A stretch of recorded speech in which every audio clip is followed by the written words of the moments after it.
Bwana Muchwa. Ingine inauzwa shilingi 50, shilingi 100. Na ingine inaoza. Tunaelewana? Na kidogo tunauza ikiwa ile inaitwa raw ama wet blue. Alafu hiyo ngozi tunaenda tunainunua baadaye ikiwa ni viatu.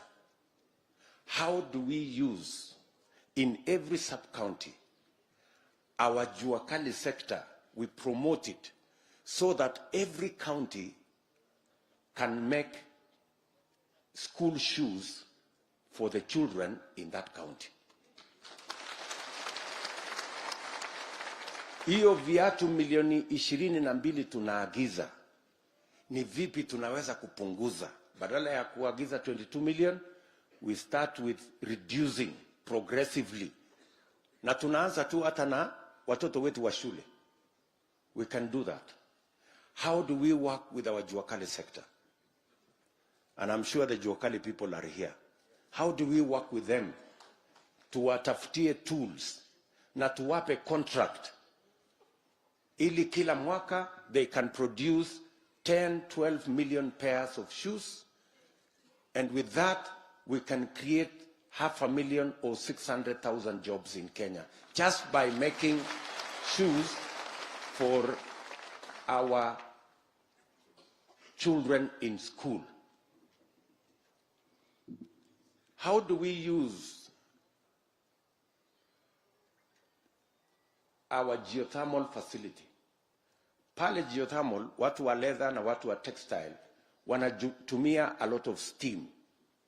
The reason why we wanted an industrial park in Naivasha is because we have free steam and we have cheap power, which means we can be competitive on both leather and textile. How do we work with our TVETs? Leo tuko na TVET karibu 10 hapa Kiambu County. How do we work with them to address the present and real gaps in our investment opportunities? Ni vipi tutashirikiana kwa ile program yetu ambayo tunatafuta kutumia kulete ajira zaidi ya agro-processing na value addition ya zile mazao ya Kiambu County. Mazao ya chai iko Kiambu, hapa kuna kahawa, hapa kuna dairy. How do we work together so that the farmers have access to farm inputs, they have assurance of the correct pricing, and we can work with them to make sure that we add value to every produce of this county so that we not only get jobs, but we also earn more money in the whole of that value chain, in everything that we produce in this county. How do we work to make sure that the tea we are producing is not just sold at the auction, sorry, as has been done for the last many years? Karibu, Mr. Speaker. So, as we have done for the last decades, how do we begin the journey to have Kenyan tea, not English breakfast tea, which is actually Kenyan tea just packed by other people, and they make more money than our farmers? This is the discussion we want to have, the good people of Kiambu County. We want to have a conversation about what can government do in terms of delivering roads that make meaning to the people of Kiambu. Sometimes we build a road and the road does not quite get us the value. We want to know which are the priority roads that will bring about economic activity in this county. We want to know where to deliver water and what value will we get from that water, apart from being domestic, for domestic use. How do we make sure that it also spurs our agricultural activity and our value addition agro-processing and manufacturing activities in this county? This is the conversation we want to have. And I want to tell you, I have been deputy president for the last 10 years now, with the remaining a few months. And I can tell you without a doubt, there is no monopoly of knowledge in government. It must be shared and it must be enriched by the people.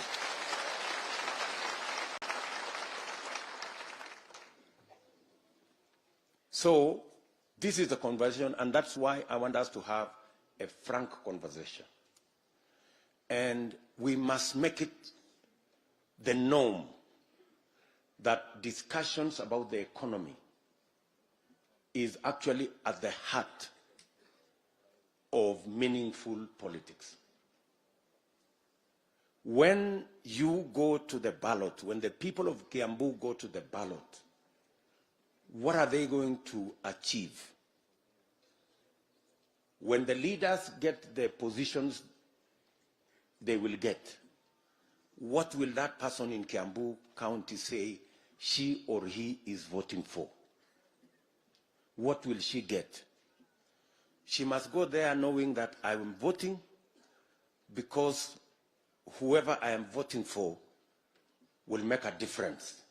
There will be an industrial park in my neighborhood that will give job to my son, daughter, brother, cousin, or whoever it is that you sponsor their education.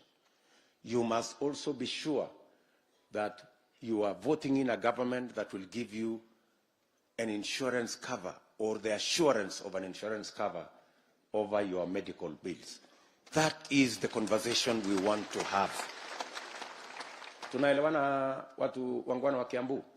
Ndio tumekuja hapa so that tuzungumze haya maneno. Kwa sababu muda mrefu tumefanya siasa kule kwa podium, tunasema ile tunasema, alafu inaishia hapo. Na ndio tumesema tunaketi chini. Hii conversation tumekuwa nayo. Mwisho ya hii conversation tutaweka yale ideas, suggestions, mawazo na mapendekezo yenu tutaweka kwa charter. And we will sign an agreement and a charter between us and the people of Kiambu County that these are the priorities. Tunaelewana? Because we want a commitment that we are going to deliver on these priorities. Siasa imekuwa hii ya kuongea tu namna hii TV mtialala ria inaisha, watu wanapiga kura, alafu mwisho haisongi ya hii conversation.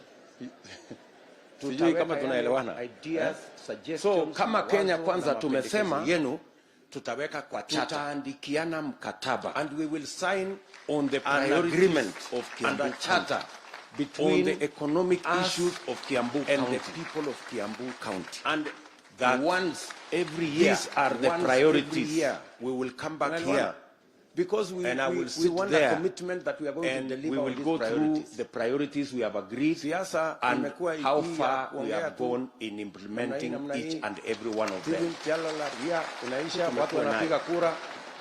Mwisho tunaelewana ya hii conversation. Ndio sasa hii iwe contract. Tujui kama tunaelewana danganyana. So kama Kenya kwanza tumesema yenu tutaweka kama tunaelewana watu wa Kiambu mkataba, and we will sign so on the agreement of Kiambu and a charter between the economic issues of Kiambu and the people of Kiambu County, and that once every year are the priorities. Leo tumekuja hapa here Because we and I will sit want there a commitment for that the we want to next deliver 4 4 hours, hours, the we are going to priorities we listen have to agreed, you. and how far we have gone in implementing Because it is each and important every for one us of them to to understand the priorities, the issues, the concerns, the suggestions, the ideas about the Kiambu County. So kama Kenya Kwanza tumesema Tutaweka kama tunaelewana watu wa Kiambu mkataba. And we will sign So on the agreement Kiambu tunaelewana charter between the economic issues of Kiambu and the people of Kiambu County. And that once every year are the priorities. will be here. Because we and I will sit want there a commitment for that the we want to next deliver 4 4 hours, hours, the priorities we have agreed, and how far we have gone in implementing it in every one of them to understand the priorities, the issues hawajapatana, the suggestions, the ideas about the so we want to gain this journey together. Tutaweka kama tunaelewana mkataba and we will sign this agreement charter between the economic issues of Kiambu and the people of Kiambu and that once every year are the priorities here.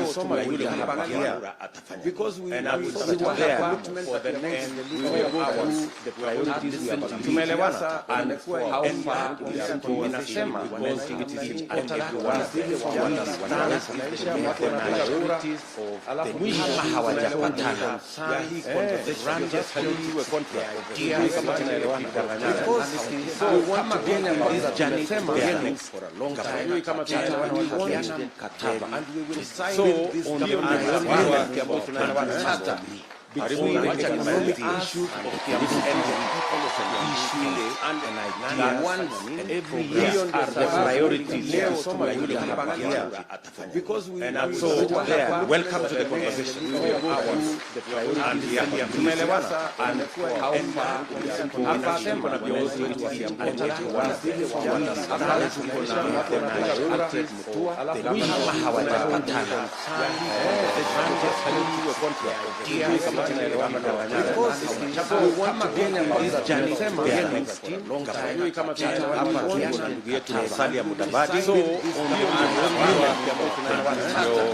implementing pamoja katika hii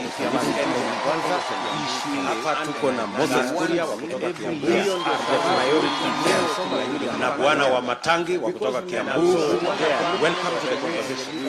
Hapa tuko na Justin Otura ambaye ni member wetu wa pamoja. Hapa tuko na ndugu yetu Moses member wetu wa hapa tuko na Rigathi Gachagua yetu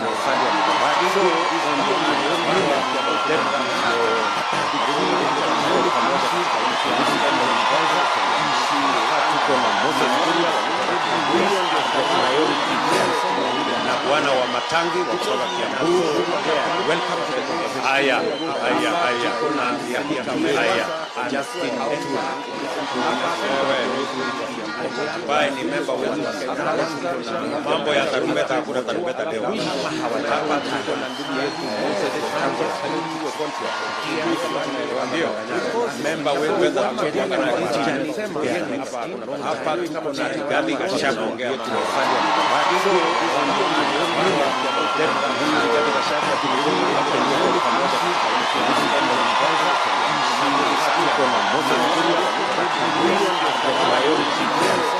na Bwana wa Matangi kutoka Kiambu.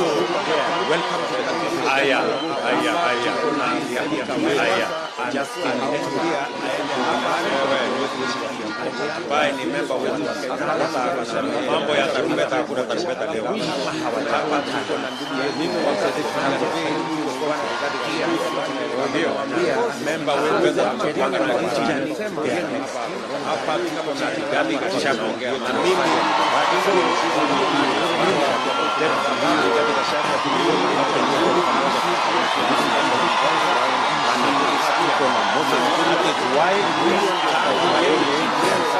na Bwana wa Matangi kutoka Kiambu.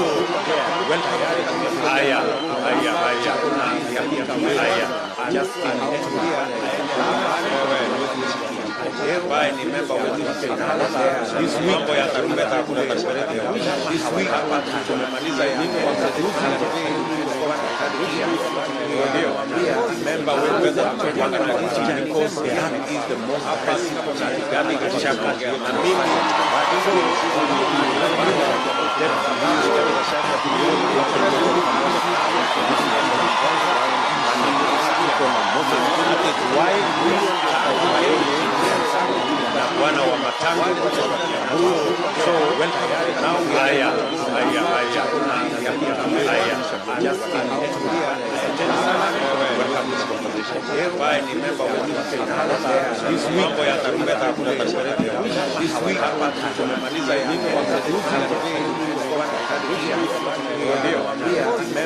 Upande wa transport kuna kitu inaitwa double taxation.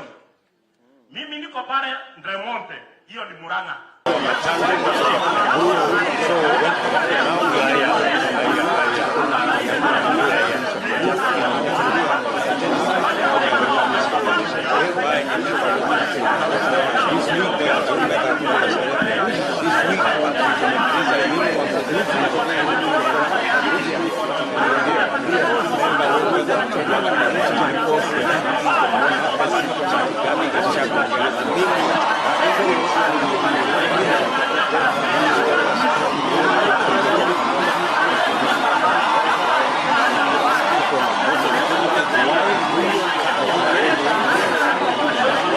Upande wa transport kutusaidia kama vile matatu inaitwa transport.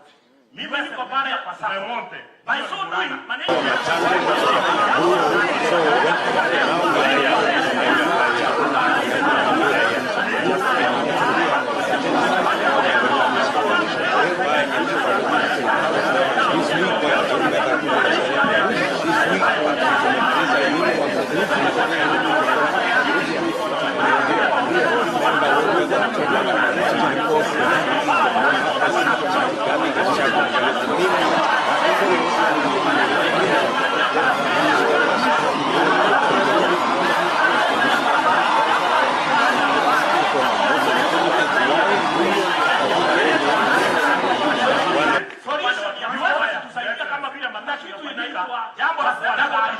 transport. Ungependa vile niko pale kwa Ndremonte. By so doing maneno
lazima uwe practice ama uko na experience ya 2 years.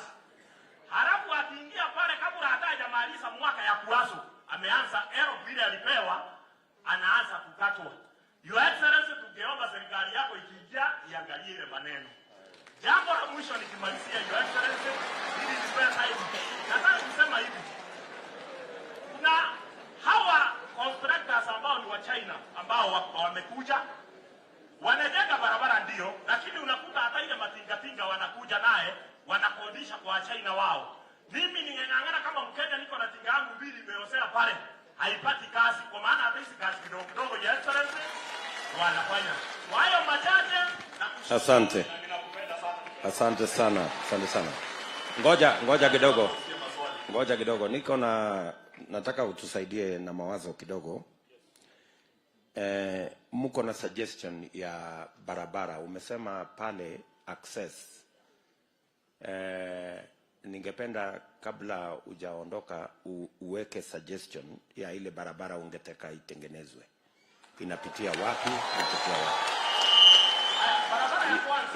Hiyo unaweza kufanya, na tuko na watu hapa wataandika zile barabara. Haya, jambo la pili, umesema leseni iko juu ama mnachajiwa pesa nyingi, na iko ingine so hii leseni ya Kware inachajiwa pesa ngapi? Kuna license, your excellency, aina mbili. Moja ni NEMA, process yote ya NEMA tunachajiwa around 200 to 250,000.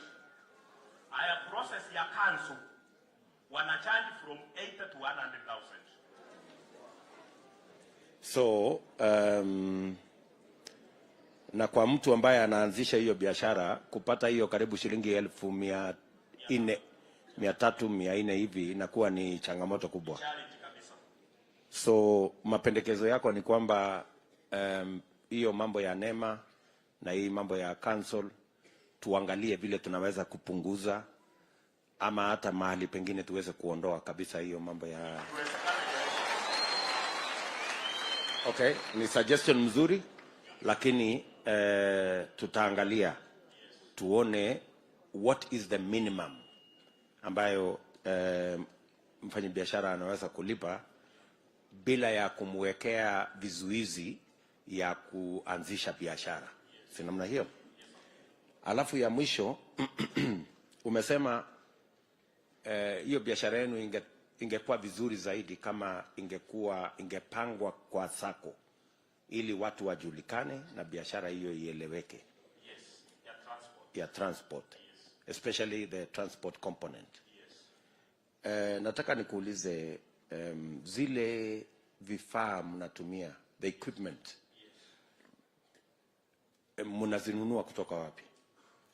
Machines there before, hizi za kukata mawe tulikuwa dogo atakiwa haidumu sana kutoka China.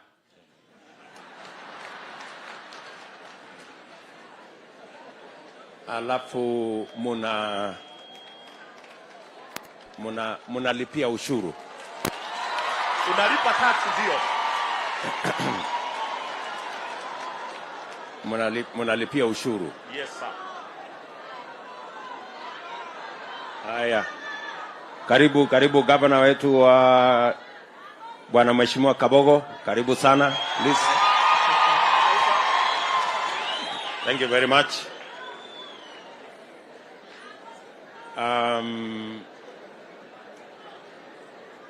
Ningependa pia utusaidie Yes sir.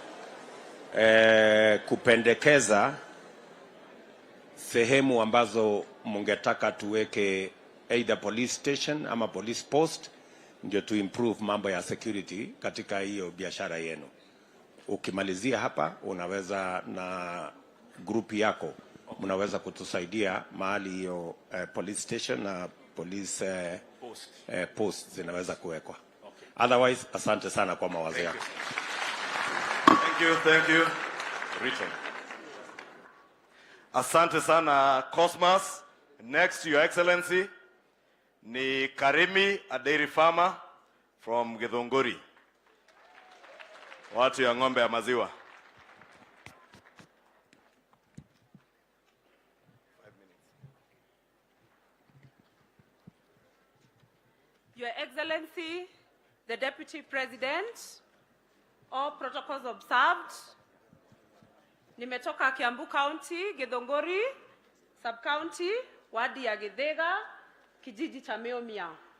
Mimi ni mkulima na mimi ni hustler pia kama wewe Your Excellency.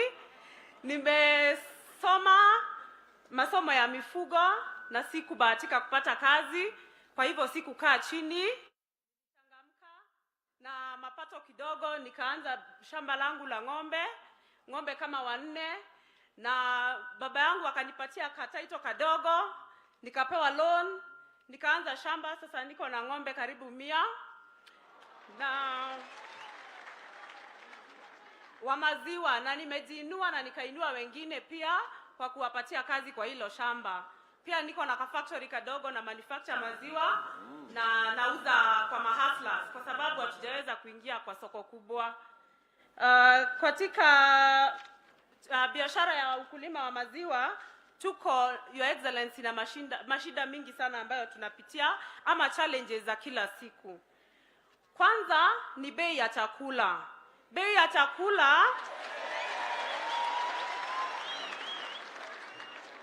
chakula iko juu sana. Hapo mbeleni tulikuwa tunanunua chakula kama dairy meal shilingi kama 2,000. Sasa hii tunanunua 3,000 karibu hata 4. Ilhali bei ya maziwa haibadiliki.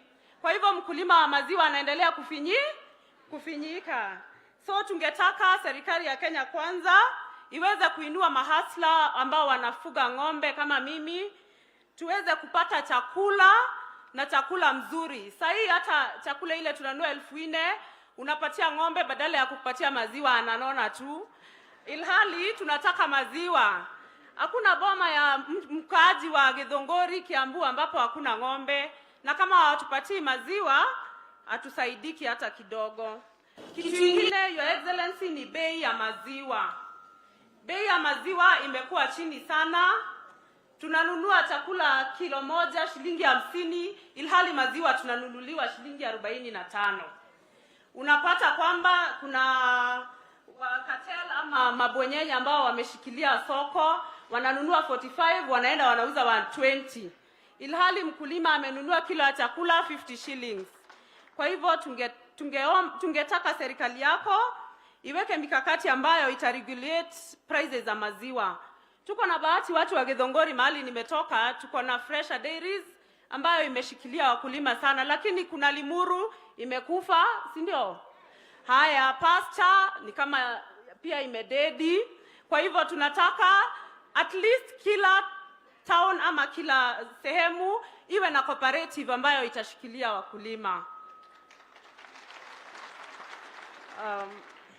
Pia Your Excellency, wakulima wa ng'ombe wamekuwa na shida, especially last year kulikuwa na epidemic, wakulima mifugo ikakufa sana kwa sababu ya magonjwa kama foot and mouth, na ni magonjwa ambayo saa zingine hatuwezi kuzuia, na kwa sababu ya hiyo wakulima wengi sana walienda kupoteza mifugo na kukosa kazi. Tungetaka serikali ya Kenya Kwanza pia itusupport na kutupatia insurance cover ya mifugo wetu.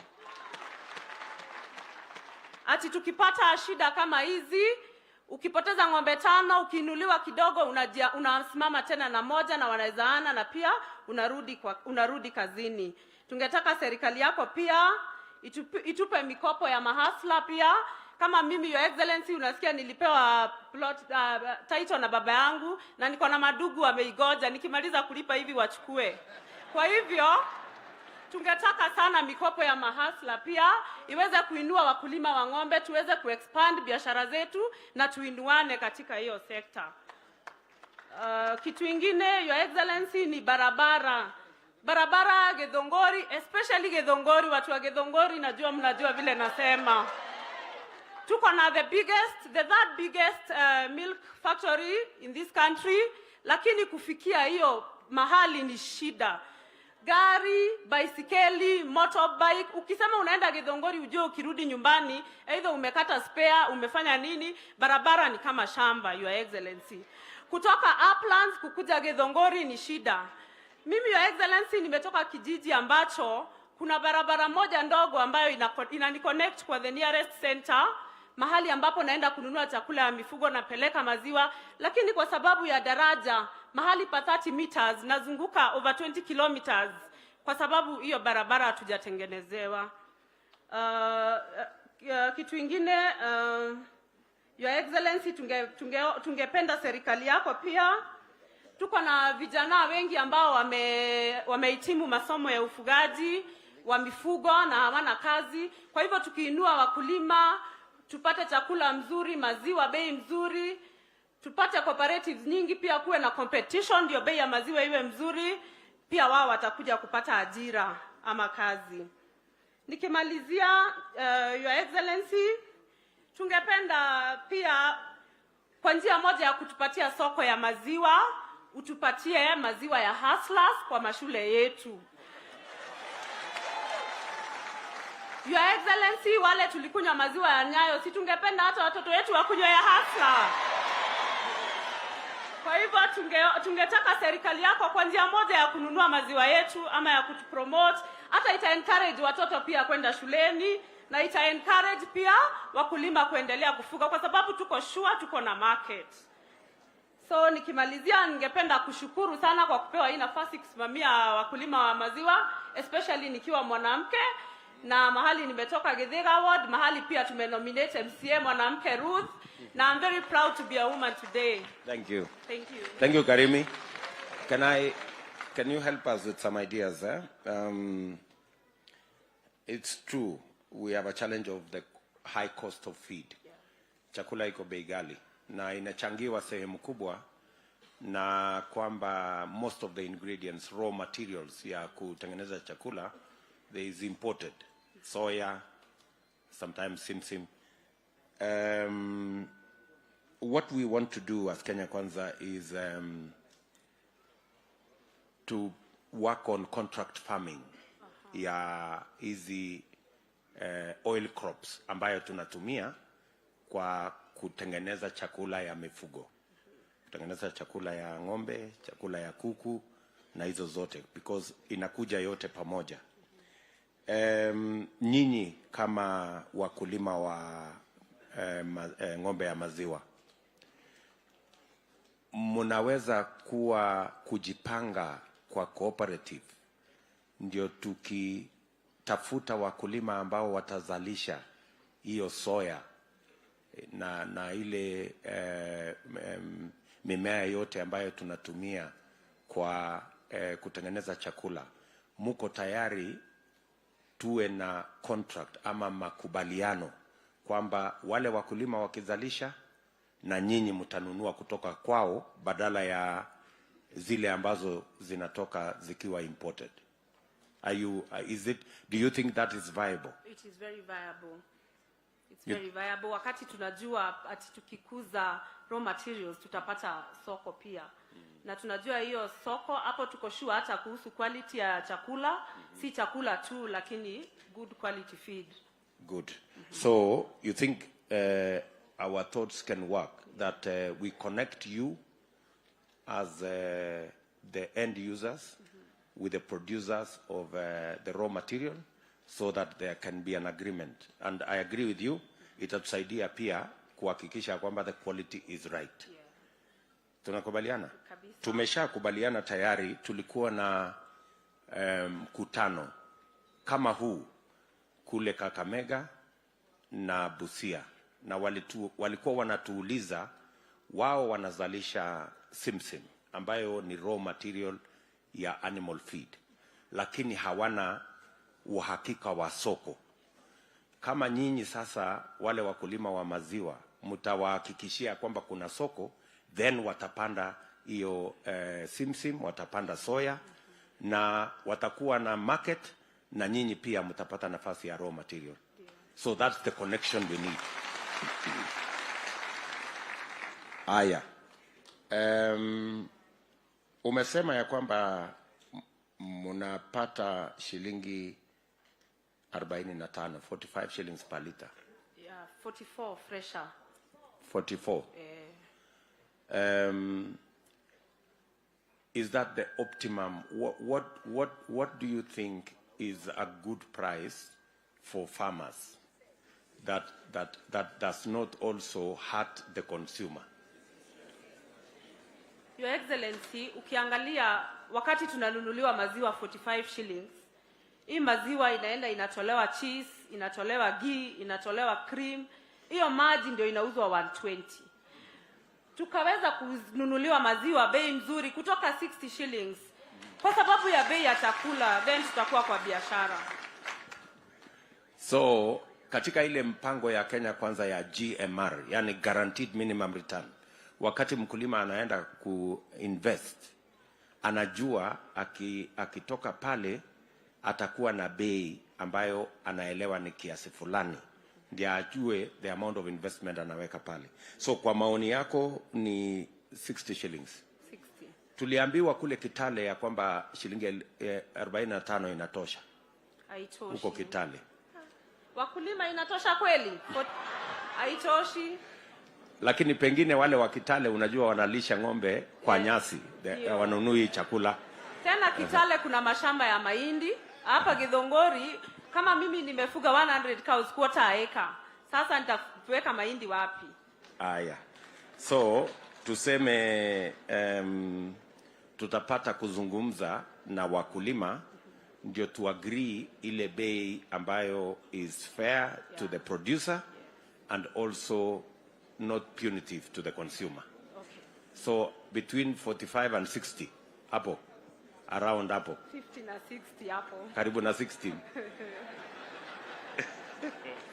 Okay, that is something we can have a conversation about. And then finally, Karimi, umesema kuhusu mambo ya barabara.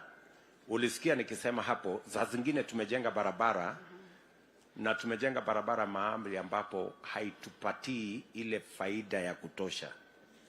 Saa zingine tunajenga barabara inaenda kwa msitu.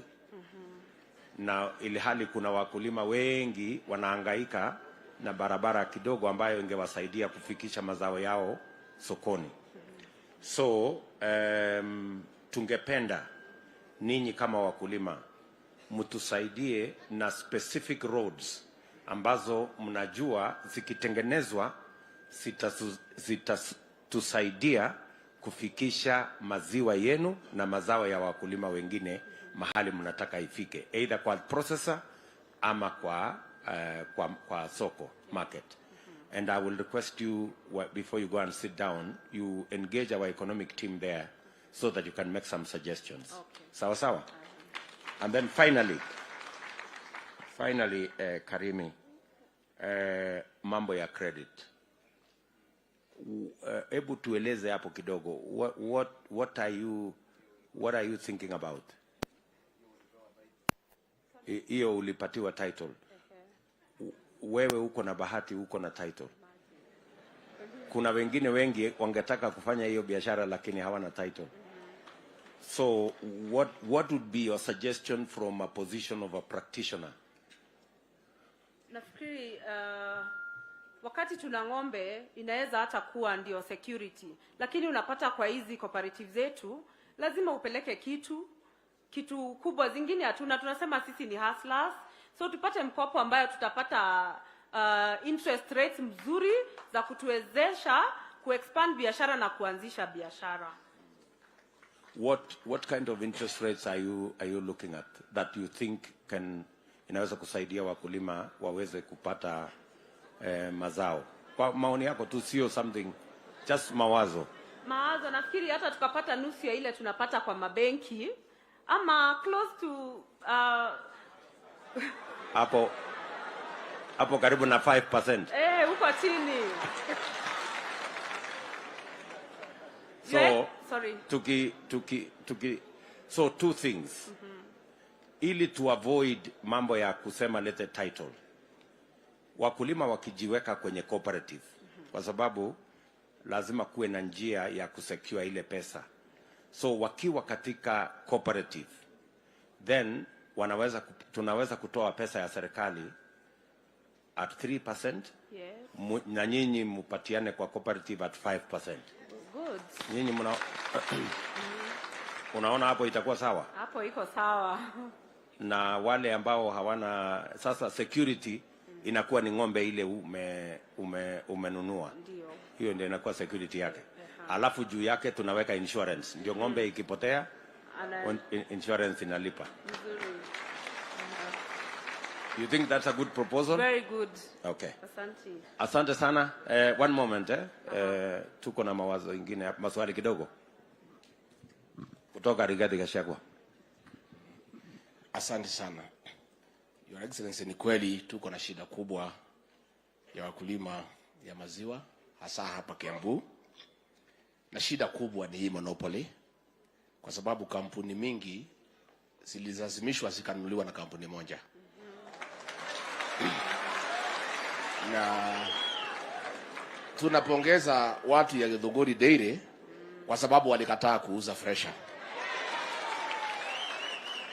Hii problem ya monopoly kama haijatatuliwa, hakuna suluhisho tutapanda katika hii sekta ya maziwa.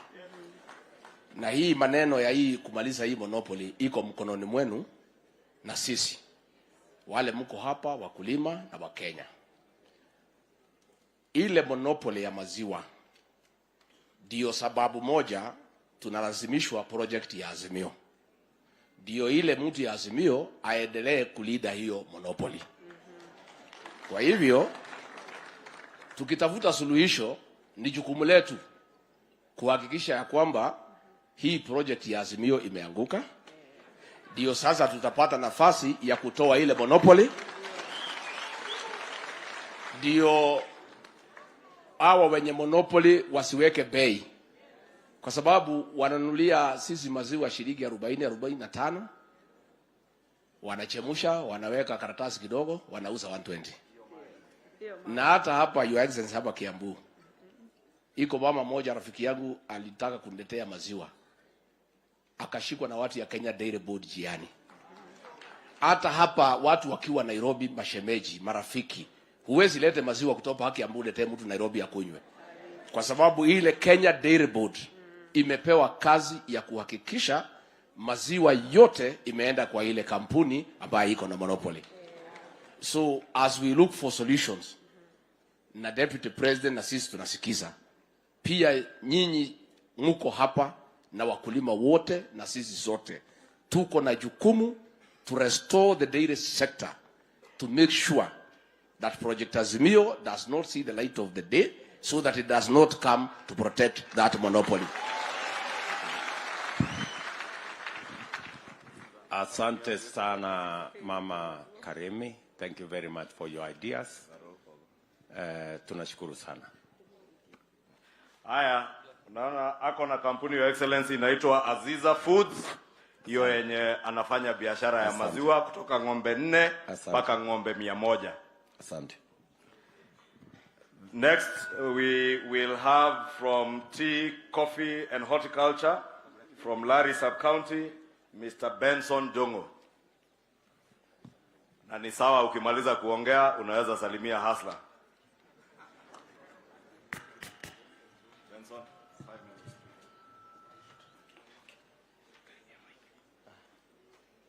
minutes. Bele yenu ni hasla ambaye anafanya kazi ya ukulima wa chai, kahawa, barachichi, avocado, ambayo zamani tulikuwa tunaita magunagui, lakini siku hizi tukipewa biashara mzuri si itaacha kugunagui.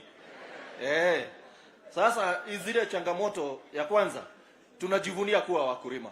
Lakini hata tukijivunia kuwa wakulima, tunajivunia tu kwa mdomo. Mfuko tunalia. Tunalia kwa nini? Jambo la kwanza ni sababu huu mchanga ambao tunahitaji kwa ukulima umetumika kwa muda mrefu sana.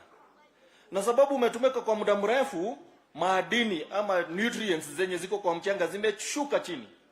Lakini mkulima kuangalia mchanga kwa macho hivi hawezi tabua ni madini gani ambayo yanahitajika.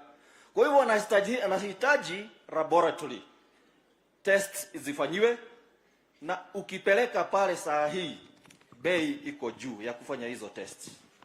Ukifanyiwa hizo tests, interpretation ya hiyo data, mimi nikipewa nitasema nini naye?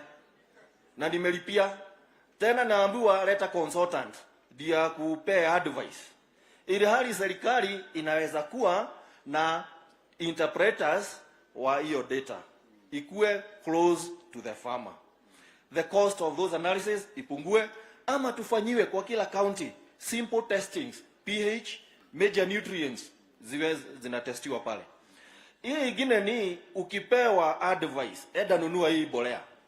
Uende kwa soko ununue hii bolea. Ya kwanza, bei iko juu. Ya pili, hata huna hakika na ile quality unapata. Unaenda unanunua bolea kutoka duka fulani. Mkulima mwingine anadunga bolea kutoka duka nyingine tofauti, ya manufacturer tofauti. Matokeo ni tofauti. Lakini ukienda kwa ile gunia yote imeandikwa 17, lakini matokeo ni tofauti. Kwa nini matokeo yawe tofauti? ikiwa nutrient content ni the same. Hiyo ni kumaanisha kuna mtu mahali amelala, na huyu mtu KBS, Kenya Bureau of Standard, anihakikishie na anidhibitishie yale mambo nitasoma kwa ile bolea, kwa hiyo lebo ndio iko kwa ile bolea iko ndani yake.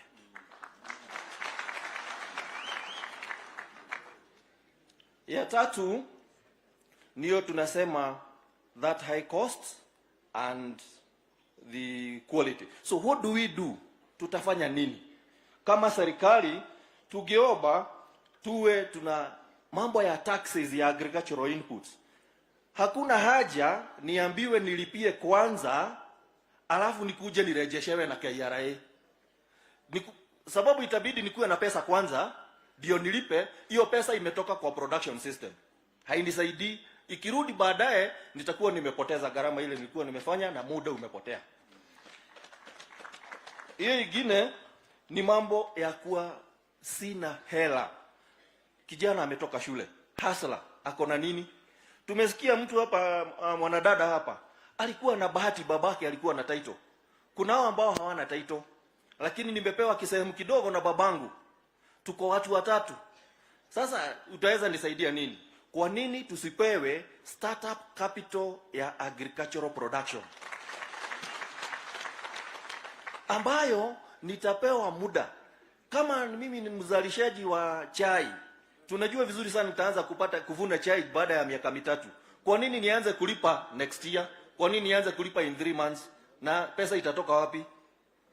Ila hali ile pesa nimekopeshewa haijaanza kuniletea mazao. Kwa hivyo mtu aanzie kulipa ile loan kulingana na muda wa ile project anaenda kuweka. Kama ni mtu wa maziwa, anaweza kununua ng'ombe aanza kuzalisha maziwa 2 months, 3 months.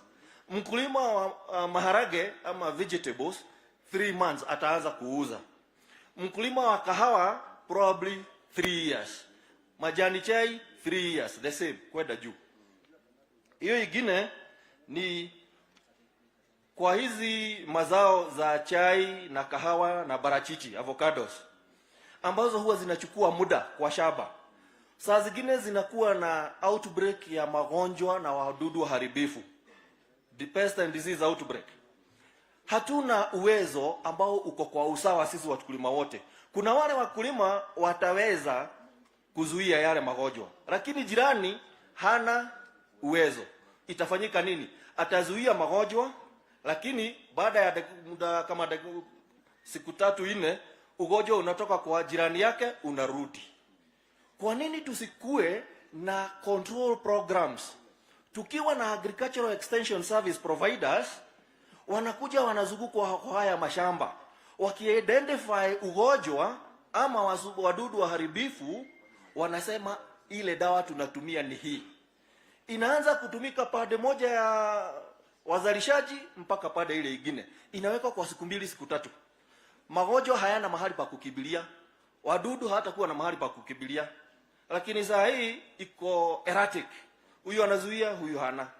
So inaleta shida. Then it also increases resistance. Yule alitumia dawa tofauti, huyu alitumia dawa kidogo. Madudu yanapata resistance pale, yanarudi hapa. Hata kitumia hiyo madawa haitoi matokeo mazuri ambayo tungehitaji. Hiyo ingine ni mambo ya bei.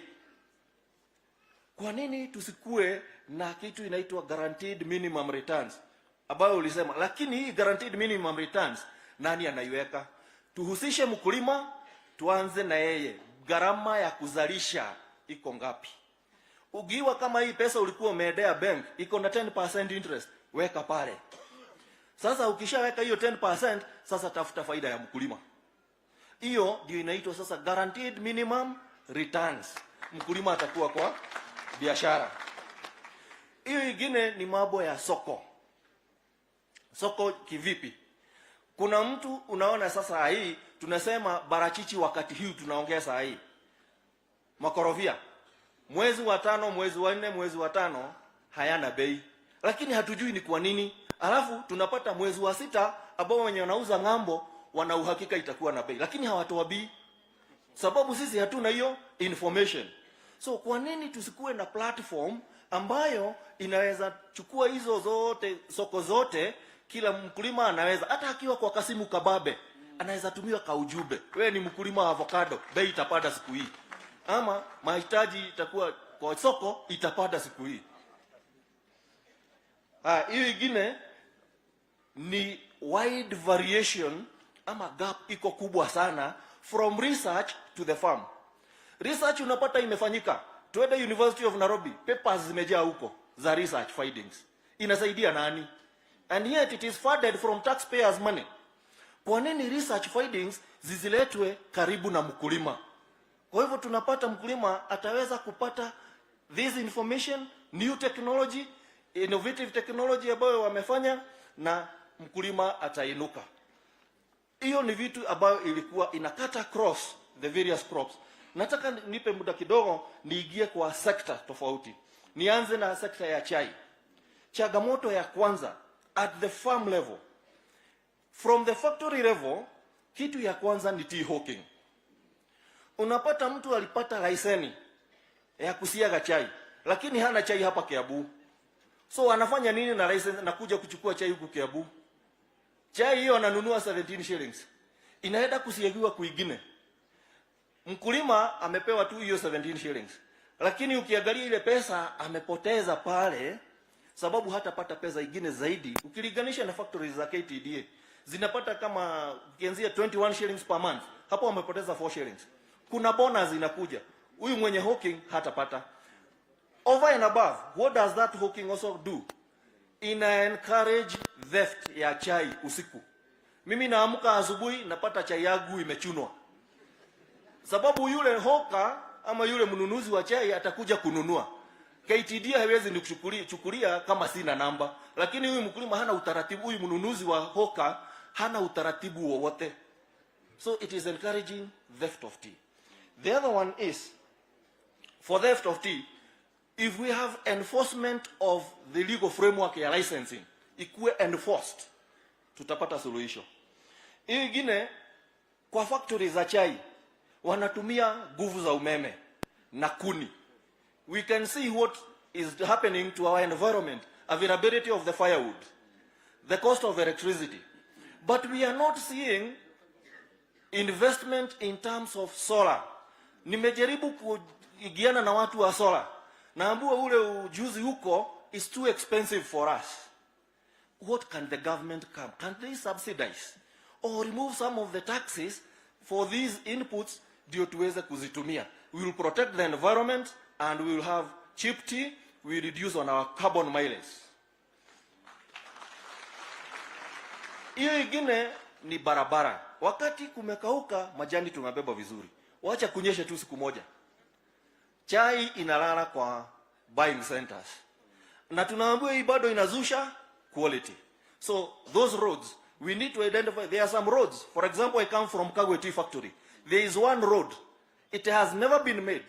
And we use that road to deliver 60% of Kagwe tea. That is a very important road for us. It has never been made. Coffee. The most and the worst in coffee. Mismanagement of cooperative societies.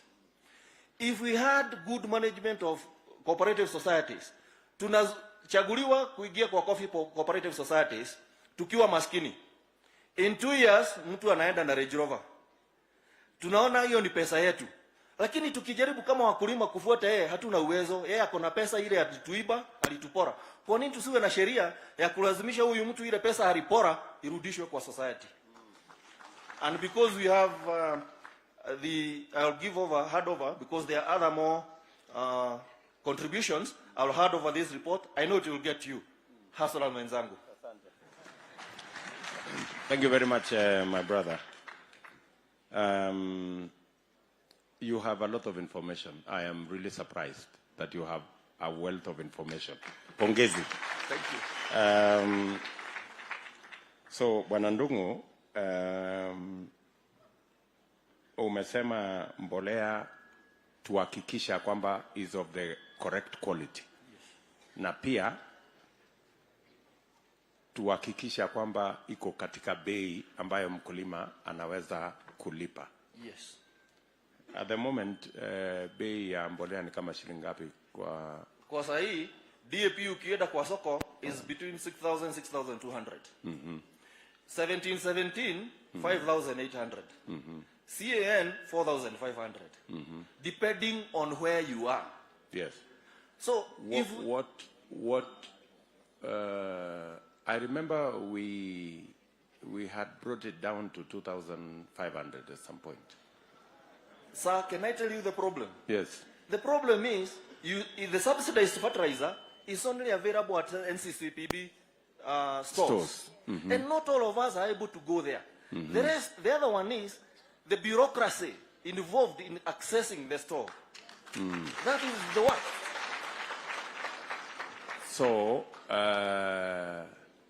So hii subsidy tunaongelea haifikii mkulima? Haimfikii, na ningepropose hivi. Yes. Kama tunapeana hiyo subsidy. Yes. Tunaanzia kule kwa wakulima, the registered farmers. Tunasema hii eneo mtu anazunguka hawa extension service agents, anaregister kila mkulima. Yes. Mbolea inakuja a certain center, ana collect. Mkulima anachukua, analipa pesa yake. Very good.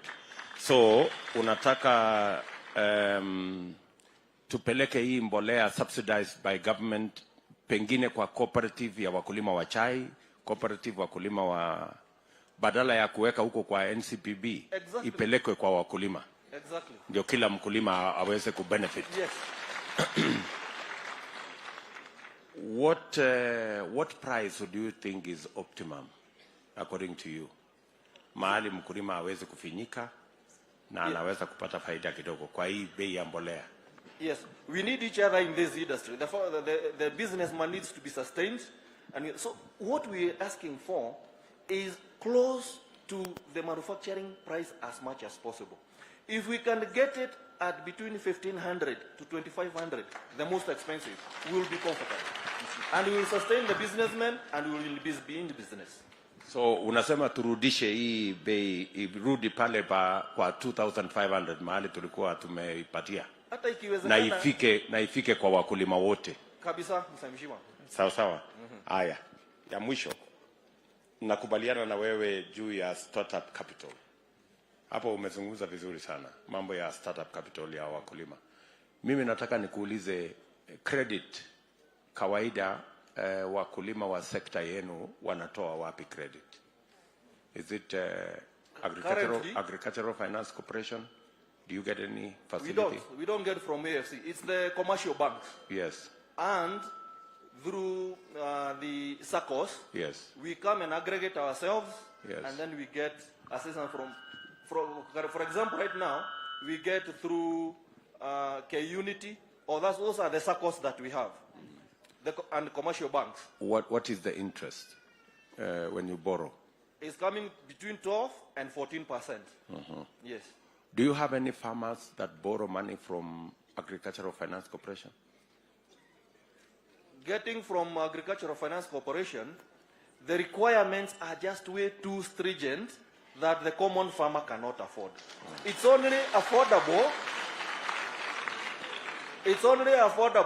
by those people who are able to buy tractors and other equipment. Mkulima wa kawaida anahitaji jembe na knapsack kwa mgogo, hatapata.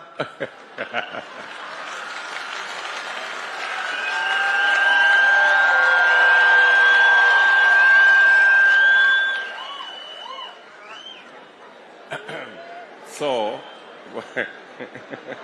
Bwana Ndungu. Ndio. So, umesema ya kwamba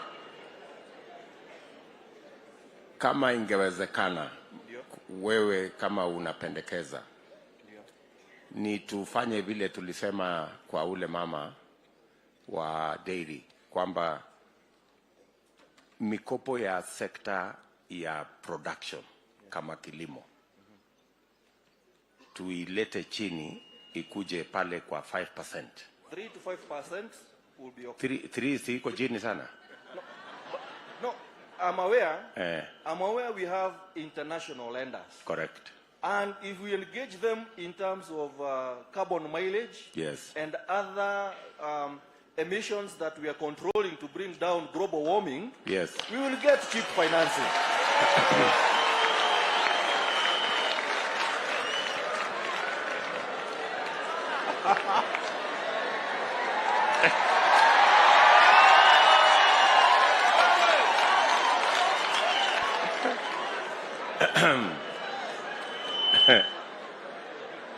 Aya, sasa Bwana Ndungu. Yes, sir. Bwana Ndungu. Mimi nakubaliana na wewe kwamba if we can link credit to farmers, Yes. to the money we borrow internationally, Yes. we can actually make it at 5% or between 3 and 5%. Yes. Na there is absolutely no reason why farmers should be paying more than that. Kwa sababu ndio inaongeza gharama ya maisha, kwa sababu ndio inaongeza bei ya vyakula. Si namna hiyo? Ndio. So your suggestion is that we deal with the elephant called credit. Exactly. Na mki-access credit kama wakulima, mnaweza kuproduce more. Yes. And you can produce cheaply. Yes. Si namna hiyo? Ndio hiyo. Alafu nimalizie kwa kusema ya kwamba hawa hawkers wa chai to enforce sheria. Yes. So that's just an enforcement issue. Just enforcement. Na kwa wale ambao wana nia ya kuendesha serikali ya Kiambu County, naona mko na candidate hapa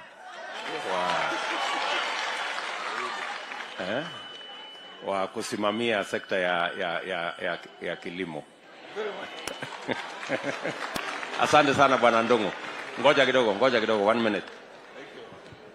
Asante sana Ndungu. Nataka tu niulize 2 questions. One on coffee. Yes. Timu hii Deputy President ameweka inaangalia mambo ya uchumi na vile tutarekebisha mambo ya kilimo ndio mkulima apate haki yake. Ndio. Saa hii kilo moja ya kahawa inalipwa pesa ngapi? Yes. Number 2, saa ile tunaendelea kuangalia guaranteed minimum return. Yes. What do you think itakuwa bei ambaye itacover cost of production? Yes. Na pia ikuwe na faida kidogo kwa mkulima. Yes. The same for tea. Yes. Ni pesa ngapi mkulima anapata saa hii? Yes. Na ni pesa ngapi ambaye inafaa ile talipwa kila mwezi? Na ni ngapi inaweza lipwa kwa bonus mwisho ya mwaka? So that we have an idea what we are looking at ili to cover the cost of production na mkulima pia apate faida. Finally, Your Excellency, I think our economic team need to spend some time with this good man Kondomo. Kwa hivyo kabla hujaondoka uwasiliane na Mheshimiwa Moses Kuria, achukue contact ndio ufike pale kama siku 2 ama siku 3 ndio uweze kutueleza zaidi, kwa sababu una maono mzuri. And I think tuko na Wakenya wengi wanaweza saidia Kenya hii. Na Your Excellency, hii maneno umeanza ya kusikiza Wakenya. Kama hatungesikiza hawa, hatungejua huyu muungwana ako na maoni naweza saidia. Asante. Now, currently, kwa wakati huu, bei is varying. Kuna especially for the coffee industry, there are some who are getting around 100 shillings in Nyeri. In Kiambu, we are getting 57 shillings. That is an average of 80. I had one incident only when we had about 103 shillings. And this is varying depending on how well managed the society is. And this is why I said my main concern in the coffee sector is the mismanagement of cooperatives. Now to the issue of the prices, if the farmers are able to get a minimum of 80 shillings, liwaro liwe, it cannot go below 80, they will be making a minimum profit. So we also need to engage, because different localities have different challenges. If we are able to manage the diseases, because that's the major one, and the pests, and then we increase production, even at 80 shillings, they will be able to make some money. The challenge now is the volume of production is low. So even if we paid them 200 shillings, they will still not be making money. Now, the other one on issue of the tea, you asked about the tea, on the monthly and the bonus. If we are able to access different markets, apart from the traditional markets that we've always been told. Right now we're being told there is war in Russia, so we expect prices to go down. Kwani Russia ndiye nani kwa dunia hii? Hakuna mwingine anaweza nunua chai. We sell very little tea to Americas. We sell very little tea even locally here. What I'm seeing ni soda. Supposing all these people consume tea, si tutakuwa na pesa ya kulipa wakulima wa majani chai? So competition from the local other soft drinks. Why don't we encourage local industries to process tea that I can walk into a kiosk and get a bottle of tea? It will bring up the prices and stabilize the prices. Thank you. So, thank you. Yes. So thank you very much, Bwana Ndongo. Yes. So it also speaks to the production, which you have alluded to. Yes. So the production at the moment of, on average, of a bush of coffee, the production is like what per tree, per year? The optimal production of coffee should be a minimum of 25 kilos per bush. Yes. We are now getting between 5 and 8 kilos per bush. That's contributing to the challenge. Exactly. How do we, if we made fertilizer accessible, what else do we need to do to bring up the production apart from fertilizer? Pest and disease control. Yes. In coffee, it contributes almost about 50% of the costs. The other one is the issue of now uniformizing the controls, so that we have, like, if we get locusts, we do an aerial spray. Yes. But in this one, why don't we provide even if we give the chemicals, the pesticides to farmers on credit, and then we told them, from today, you have 3 days to apply this. Yes. We will be able to combat these pests and diseases. Correct. Yes. So we coordinate and synergize. Exactly. So that we maximize on making sure that pests are dealt with. Yes. Okay, so I hope we can borrow at least a day or two of your time to spend time with our economic team. Ndio utusaidie na mawazo. I'll be very much obliged. Sawa sawa. Asante sana Bwana Ndongo. Permit me to say just one thing, just a quote, and this is what encourages me. And I will say it in English. Mwenye hataelewa Kizungu si utaongea na rafiki mwenzako atakuta. You know, once in your lifetime you'll need a lawyer. Once in your lifetime you need a doctor. Once in your lifetime you need a policeman. But 3 times a day you need the farmer.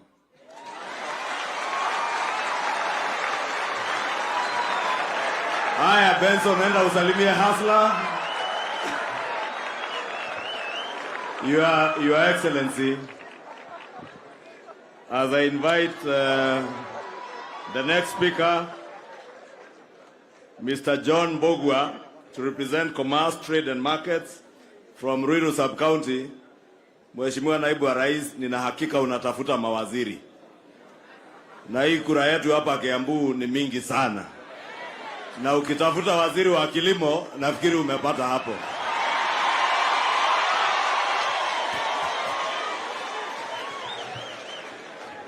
Thank you.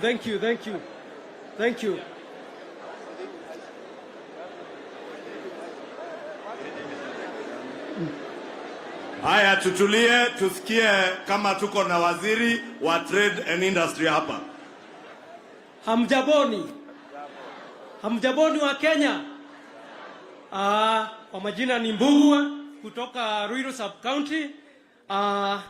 Niko hapa kwa niaba ya Commerce and Trade and Industry. Na sana kwanza nianze na wana biashara kwanza business status. Bwana DP, mimi nimelelewa na mama na baba kwa panga. Lakini hiyo yote haikunuisuria kufika mahali niko hapa. So nikaweza kufanya kazi ya biashara dogodogo, kuuza sukuma pale Githurai na Ruiru, ikaniwezesha kwenda mpaka chuo kikuu. Sasa hiyo nikanipea changamoto mpaka kuingiliana na wanabiashara wadogo wadogo, wa mama boga, shoe signers na hawkers. Na kwa hiyo ikafika mahali nikaona wacha hawa watu wanasubuka kulipa nyumba, kulipa hata gesi ya kupika, kulipia watoto karo. Nikaanza kampuni kuwapea mikopo ya shilingi 100, shilingi 200, shilingi 500 hadi shilingi hata 50,000, na hiyo ikafanyika. Lakini wakawa na changamoto juu ya uchumi kuwa gumu zaidi. Hawa watu hawakuweza, baadhi yao wakashindwa mpaka kulipa ile mikopo. Juu ya nini? Ya changamoto mbalimbali. Uchumi saa hii ukisikia uchumi uko 3%, hiyo inamaanisha mpaka pale mashinani hakuna nini? Hakuna pesa. Hiyo ni kumaanisha wale wa mama hajiwezi, yule shusaina hajiwezi. Kwa hivyo kwa niaba ya wafanyabiashara, makamu wa rais, tuko na changamoto kubwa sana. Kwanza wale wanaanza biashara, business starting fund, that is venture capital fund, tugeomba agarau mtu yote anaanza biashara yule ako na noble ideas, because you have very noble ideas going to the grave whether we like it or not. That's the situation. Kenyans wamesoma, so we can have business starters fund. So bwana makamu wa rais, hiyo itasaidia hawa graduates umesikia wako wanaenda Kwale with very noble ideas. Second point, guarantee fund, loan guarantee fund. Each and every sub-county should have loan guarantee fund for all the business starters plus the ongoing business, small businesses.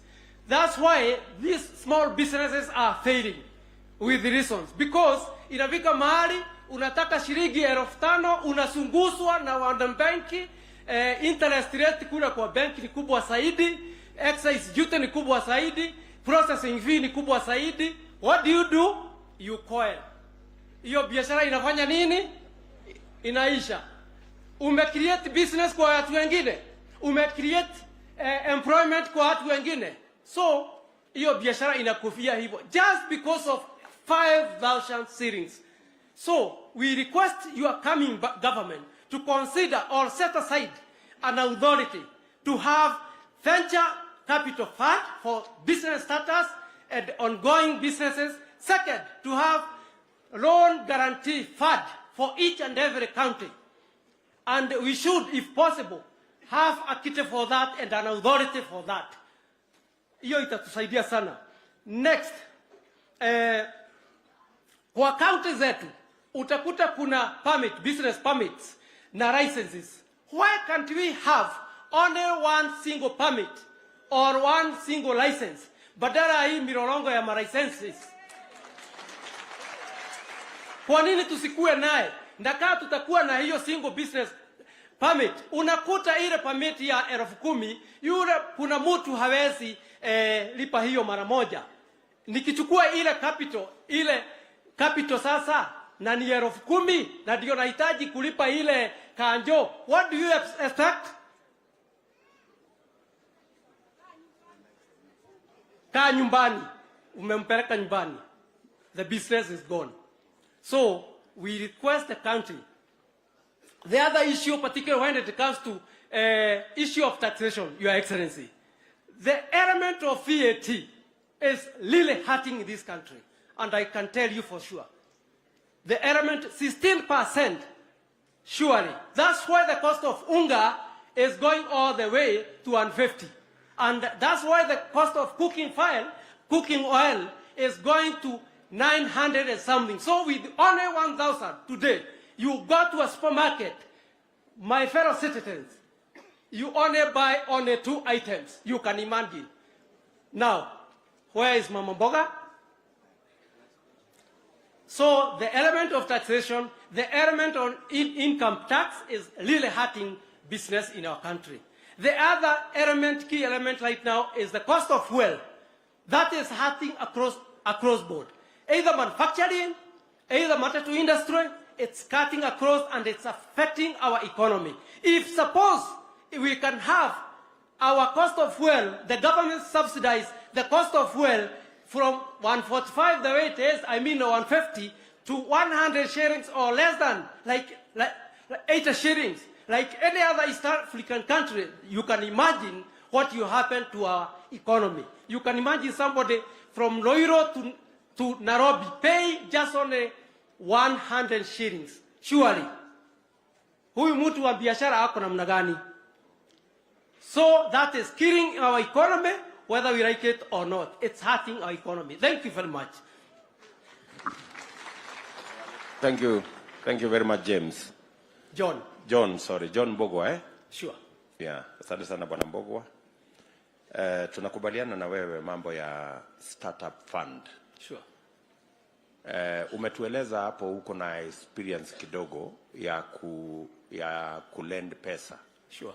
Mahali ambapo inafika mahali wanashindwa kulipa. Sure.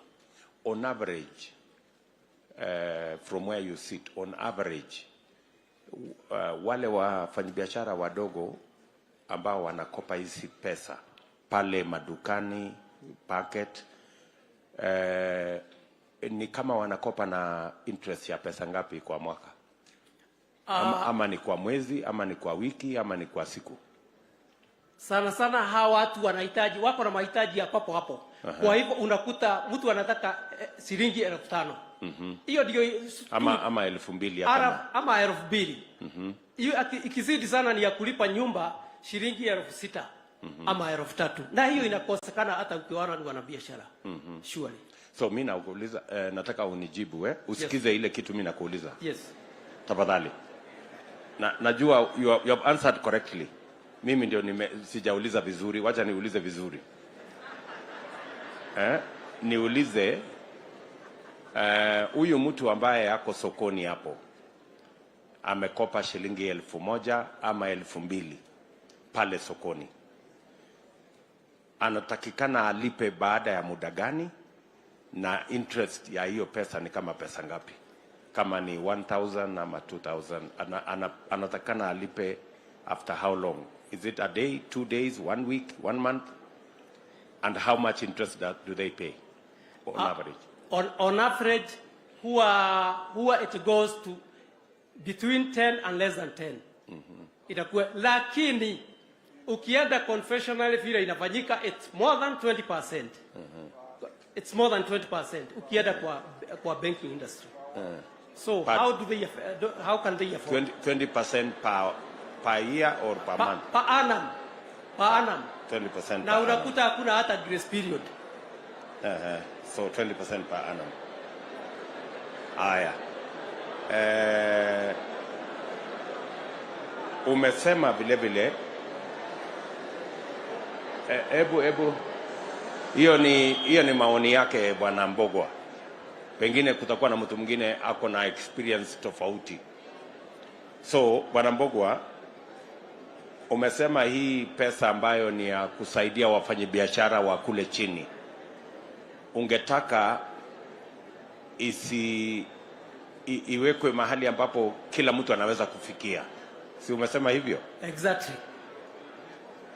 Na pia umesema hiyo venture capital iweze kufikia watu wengi, na pia kuwe na conditions ambayo sio very stringent. Exactly. Mpango wetu, umesikia kwamba tuko na mpango kama Kenya Kwanza. Sure. Kwamba tutaweka fund ya shilingi bilioni 50, na hiyo pesa haitakuwa kwa constituency, haitakuwa kwa county, tutailete mpaka kwa ward, pale kwa ward. Wow. That would be great. Na pale kwa ward itapatianwa kulingana na mahitaji ya kila mtu, lakini lazima wawe katika sacco ama wawe katika cooperative. Great. Otherwise itakuwa ni ngumu kujulikana kwa sababu kama huna security lazima uwe katika kikundi. Right. Ndio wale ambao wako kwa hiyo kikundi watoe ile inaitwa group guarantee. Sure. Wajue ya kwamba sure, vile inafanyikana katika sacco. Sinema hiyo? Sure. In your opinion, what would be a reasonable interest rate for startups vile umependekeza wewe. Thank you, Bwana DP. For starters, I wouldn't advocate any interest rate. I would advocate these people to be given 1 year for them to do business. Then you can give them an interest rate of 5%. That grace period. So we give them an interest free for 1 year. Yes. Mpaka ile biashara iendelee. Yes. Alafu baada ya hiyo interest rate isizidi 5%. Exactly. Iwe hapo kwa 3, 4, 5% maximum. Exactly. Hiyo ni mapendekezo yako. That's what happened in the most developed countries. I hope our economic team are taking notes on the proposal by our good brother. Alafu ya mwisho umesema kuhusu leseni na permit. Yes. Ungependa hizo licenses zote ziwe consolidated into one. Exactly. Saa hizi leseni ni kama ngapi? Well, suppose you go to the liquor. Unakuta license ni zaidi ya 2. Jana nimeongea na mtu wa kinyozi. Just only kwa kinyozi tu. Unakuta kuna business permit, unakuta huyu mtu wako na fire extinguisher. Now you can imagine. Just music copyright juu wako na music ya attract the customers. I mean, na huyu ni mtu wa kinyozi. It's bad. Tumeambiwa ya kwamba leseni on average ni kama 10 pale kwa business premise. Yes. So wale ndugu zetu ambao wanatusaidia wanaotafuta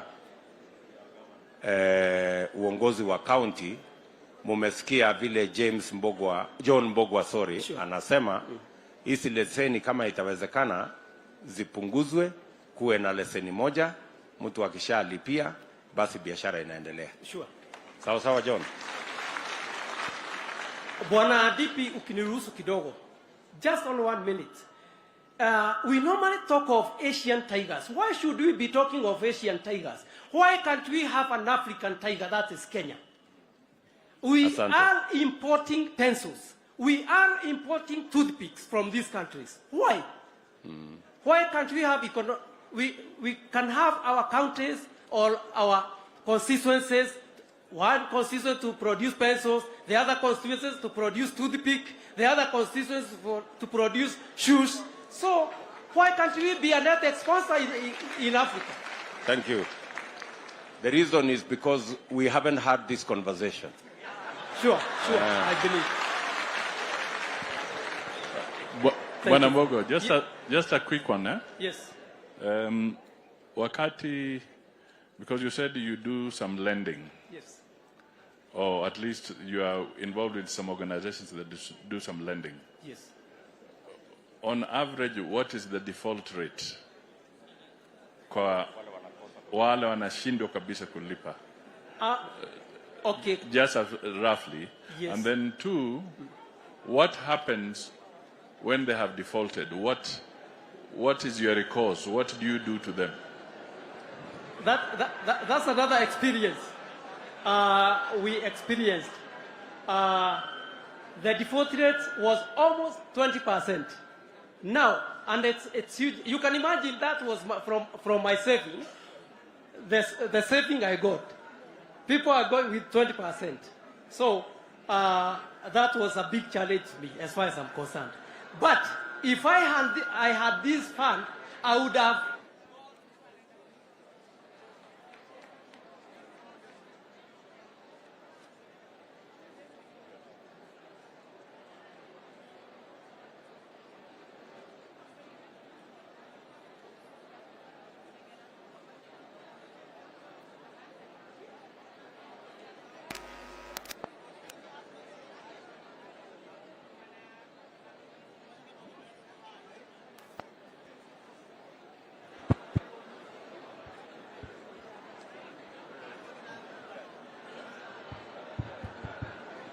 Thank you.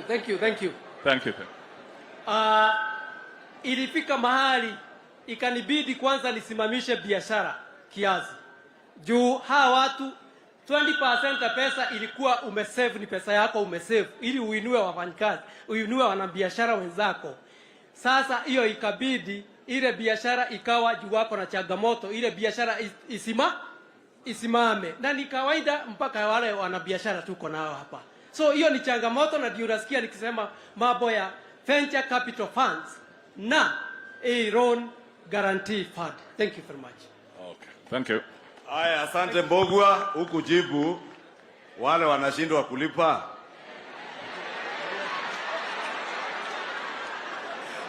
Unawatumia bouncer. Thank you very much. Wacha nimwambie sisi baadhi ya wengine ni vizuri kumuogopa Mungu. What we normally do ni kwenda kukaa na yule mtu chini, juu nimekuwa kwa hiyo team, na kufanya utaratibu tuone hata kama itachukua miezi 6 itakuwa namna gani. Tunaelewana? Thank you very much. Thank you very much. Aya, we Mbogwa ni ariega. Kule aria magira kameko githe tiguo. Nake makagira mutungi uria munene wa gasi. Wengine Mheshimiwa Musalia, wengi wanachukua mitungi ya meko ya gas kwa nyumba, wanabeba TV yako, hata kitanda. Unaachwa na mama bila kitanda, unafanyia hiyo kazi nyingine kwa floor. Nikioge kwa ugire ndokairere karagita ki. Simumbesikia Mbogwa na Benson ile ujuzi yako naye. Mheshimiwa Deputy President, hiyo ni kusema ukiona tractor iko chafu usidharau. Ungedharau Benson sababu anakaa hana suit kama Kimani Ichung'wah, lakini Benson umeona ndio anaweza kuwa waziri wa agriculture kuliko mimi. Nataka the next speakers, please, I will call you to you share the 5 minutes, about 3 minutes, because we are running short of time. Goshen, Mr. Goshen from Kiambu, and Mr. Shege on real estate.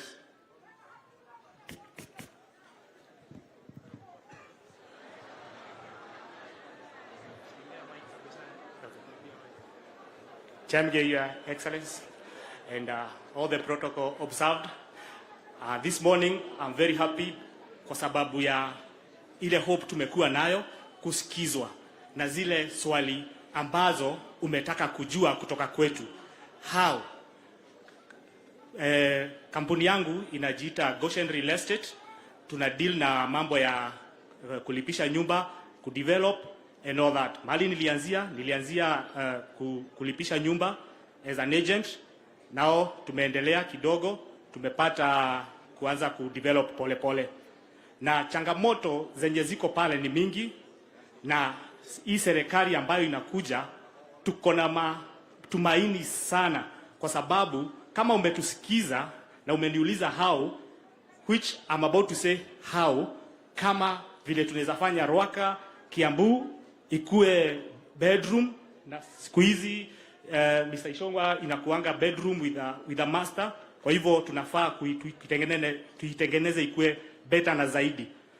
Ile kitu sana tunapitia kwa hii maneno ni kuwa approvals zinachukua wakati mrefu sana. Tena vile ukienda kufanya change of use, yet uko na watu wako kama architect and engineer, tena inakuwa imechukua wakati mingi. Kwa hivyo watu wengi sana wanatumia njia zenye ni za mkato. Kwa hivyo tukakuwa na mahala kama kitu inaitwa one stop, inaweza kuwa mzuri sana. Hiyo kitu inatengenezwa haraka, mtu anaenda anatengenezea watu nyumba, mahali ya kuishi, na yenye ni very much affordable. Ya pili ni pale kwa mjengo, inakuwa fundi na pia watu wa mkono wanakuwa hata insurance hawana. Nyumba iko huko juu na pengine mwenye anajenga hana uwezo, ule mtu akapata accident, inakuanga sana anakuwa kwa hospitali, inakuwa hawezi kujilipia, wengine tumewazika. Lakini najua hii serikali inaweza kuja iseme bima ya wale watu wadogo, at least hata mtu akipanda huko juu kwa nyumba akianguka ama kukue na accident, anakuwa amejaliwa hiyo, ameshughulikiwa. Your Excellency, pia kuna hii maneno ya China vile wamekuja hapa, especially contractors. Unakuta hakuna mtu mchina anaweza kuwa na kitu inaitwa pending bill, but sisi wadogo wenye tunapata tu contract tudogo, unakuta pesa ya last year but one pengine inaenda inakutiliwa na serikali nyingine haijalipwa, na hii pesa ulienda ukakopa na serikali nayo haitaki kukulipa. Unashinda kwa ofisi zote left, right and center ukijaribu kufuata ile pesa yako. Dakika ya mwisho kale kakitu ulikuwa nako kanakuja kanachotwa. Na wanachota kama vile Waishongo amesema hapa, ati hawakuachia hata kitu yoyote, hata kitanda yote wanabeba. Kwa sababu gani? Ile pesa yako bado iko kwa serikali. Lakini hawa wa China unakuta wanapewa zile ready contracts with money. But for us ni ufanye utafutiwe. Kwa hivyo sisi wa Kenya pande hiyo tunahitaji, ama watu wa Kiambu ndivyo tupeleke Kiambu ikuwe a proper bedroom. Ni kitu tunaweza taka sana iangaliwe, ati zile contract tunapewa pia sisi ikuwe ni zile ziko na ready contract ama ready money yenye itatupatia uwezo wa kuendeleza hata hiyo contract nyingine umepewa, na pia kuajiri ama fundi, na pengine pia hata kulipa hiyo insurances zenye ziko pale. Your Excellency, hii sekta ni sekta ambayo inakuwa imebeba watu wengi, na ni sekta inakuwa sana inahotomeshwa na kila jambo ikitendeka. Kama wakati huu chuma imekuwa bei kali. Chuma moja unakuta inaenda na 8,000, chuma ilikuwa 2,000. Na unakuta sasa hata nyumba mingi ni kama sasa zimedidimia. Cost pia ya cement tunaweza taka pia kama wale wengine wanafanywa zile vitu zinaitwa subdues, pia hii ikuwe inapewa hiyo, kwa sababu as much as we need the farmer more, pia mahali ya kulala ni muhimu sana katika nchi yetu, na kutengeneza Kiambu ikuwe a proper bedroom.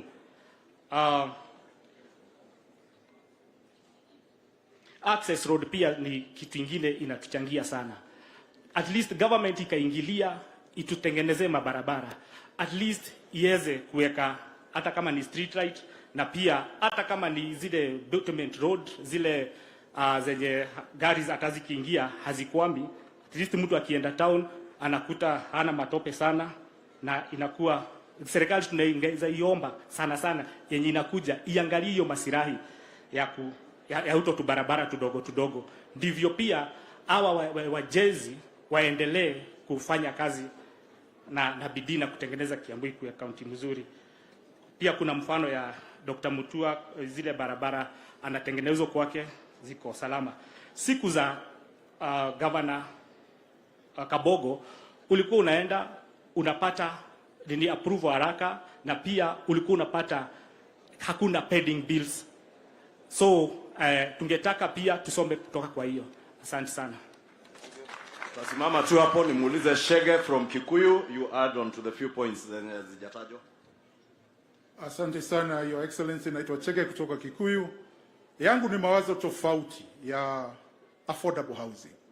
Your Excellency, when you in Murang'a, nakumbuka tulisoma kwa magazeti ulimuuliza Senator Kang'ata atafute shamba ndio pale mtajenga manyumba.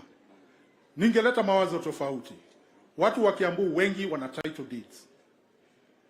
Tungeingia private public partnership, jinsi kwamba wenye titles serikali ambayo inakuja ya Kenya Kwanza iwe na expansion of the National Housing Corporation, to reorganize National Housing Corporation, iwe ni body ambayo inaweza simama katikati ya huyu mtu anaboro pesa za kujenga nyumba using the titles na the banks that are going to give the credit. That is one. The other source of credit inaweza kuwa inatoka externally. Like one of my friends, ule mwenye amepewa taji la Minister for Agriculture, there's external funds about the government can borrow that can be on lend specifically to build affordable houses. Tuondoe serikali kwa ujenzi, tuilete kwa wananchi. Na itakuwa ni system ya bottoms up ambao kila mtu ataweza kujenga labda flat ya units 10, anakodisha zote 10, anakula 6, serikali inachukua anakula 4, serikali inachukua 6 kulipa ile kodi ama kulipa ile loan. That way tutaweza kumaliza slums within a very short time. Your Excellency, if you think of what the leakages would be, kama ile mpango umekuwa nayo muhimu sana ya TVET. Vijana wa TVET ndio watakuwa kijenga madirisha ya hizi manyumba. Kama kwetu Kikuyu, vijana wa TVET ndio wanajenga madesk ya mashule. If we could roll this one out across the country, tunaweza maliza shida ya ajira kama hapa Kiambu.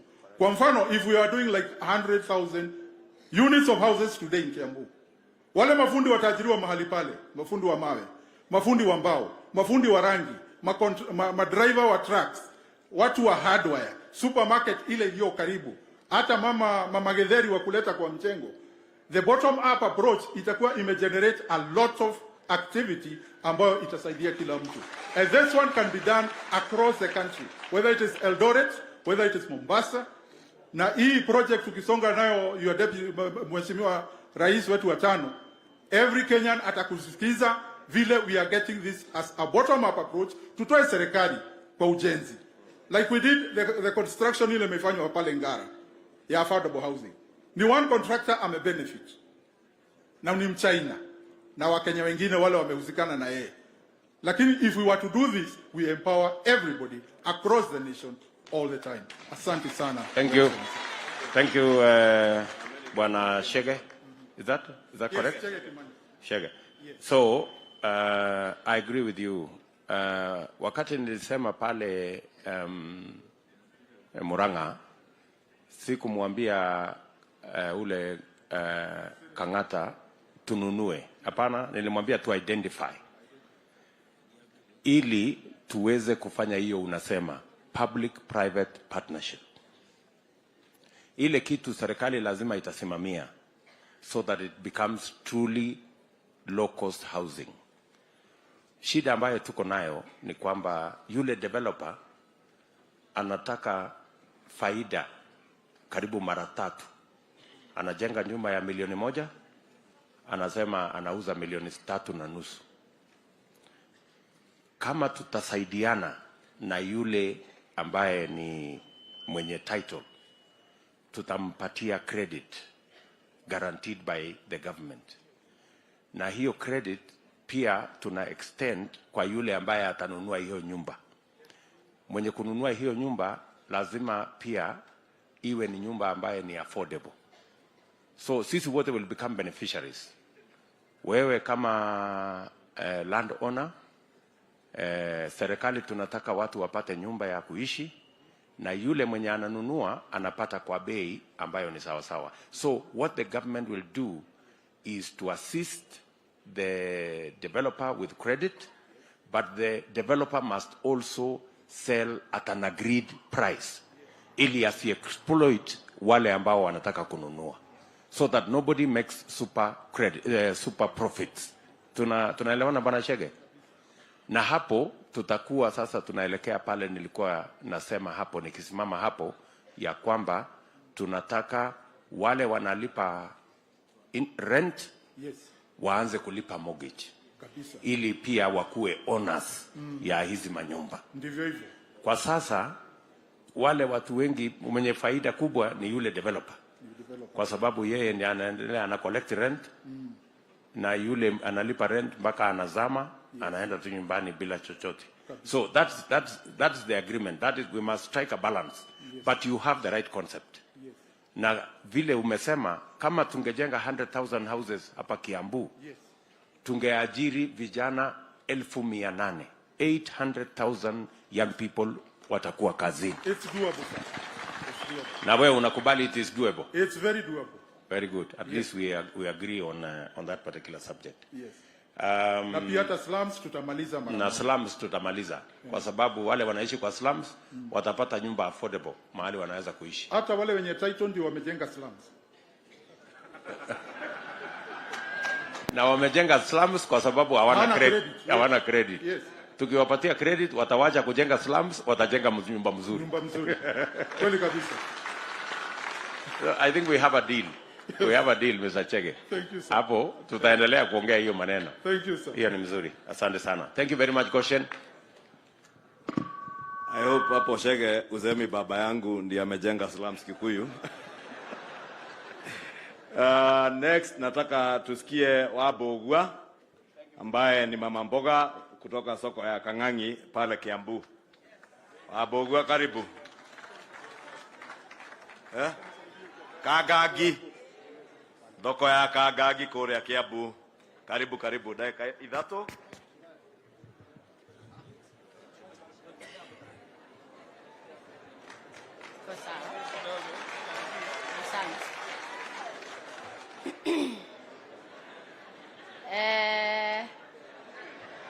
God is good and all the time,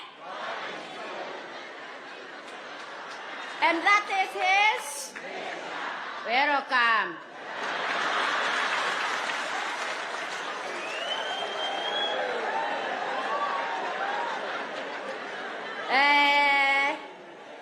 Our dear lovely DP and our lovely members of parliament na watarajia wote na wananchi wote wa Kiambu County, hamjambo?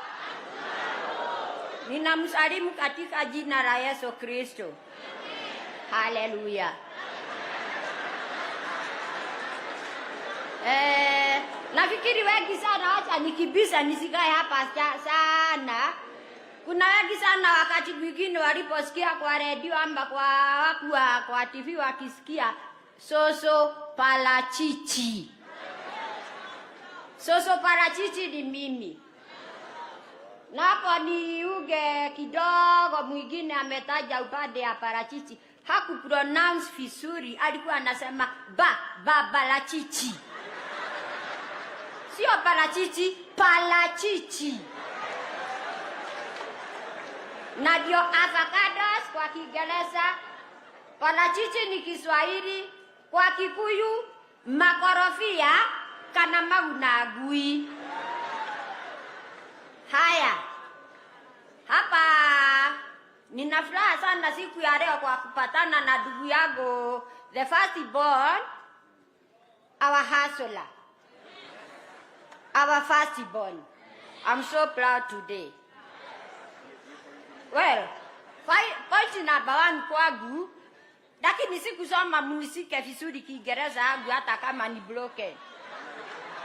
Aya. Point yangu ya kwanza. Na nitagea masikio vizuri awadia first brother hustler. Sini sawa? My first point is, mimi mwanaboga kutoka Kiambu Kagagi market. Wakubwa wengi sana wananijua hapa, sicheki. Akikuletea nyoko niletee. Haya, mimi nilianza biashara kidogo na 5,000 na ilikuwa ya mkopo. Na hii mkopo, the first point, wanatulipisha bei kali sana. Ikiwa kama ni 5,000 huyo John ameshindwa na kujibu, ikiwa tunalipishwa sio hata kama ni mandhere, kama ni 5,000 wanatulipisha 200 per day. Sindio?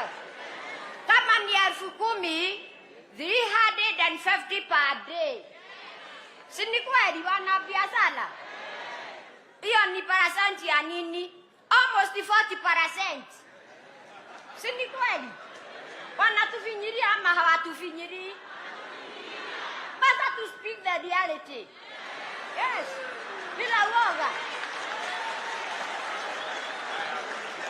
Kwa hivyo awadia lovely deputy, tunakuomba kwanza utuangalie upande ya mkopo, hawa wanatukopesa.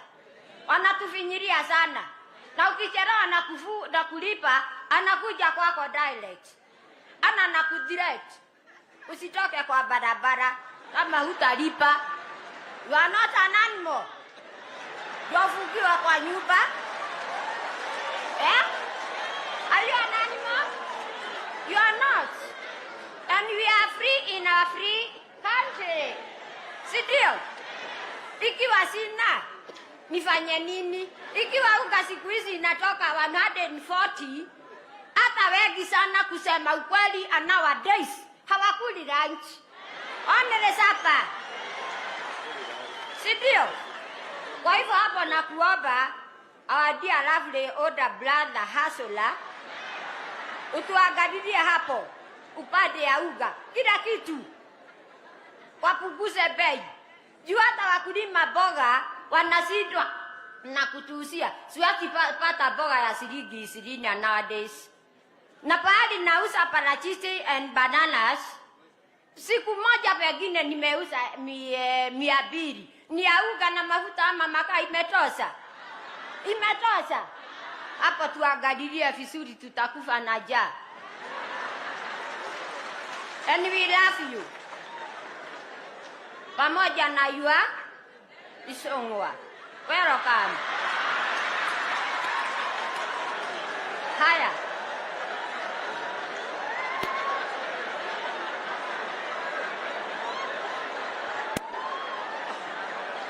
Ndio hapo tuweze kukula lunch. I'm 70 years now. Hebu niangalie vile karibu niende na bokola. Why? Na chakula tuko nazo wa DP. Hapo tuangalilie vizuri. Ndio napo wenye saba waweza kuchusia boga vizuri, na hawa mablokers wanakuja wanatuusia rahisi. Hiyo point number 1. Point number 2. Nani kwa Kagagi market? Kagagi market. Na sitaogopa nikisema hivi. I'm free in our free country. Sidio?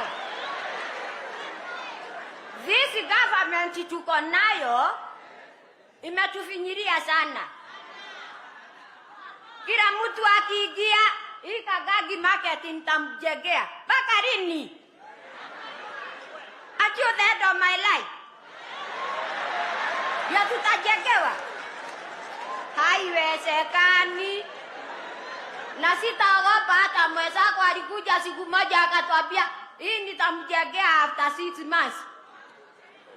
Hatukujengea. Kwa hivyo hiyo ni kitu ya kwanza na kuomba. The first thing, utuangalilie soko ya Kagagi. Mabati imeseeka kama mimi.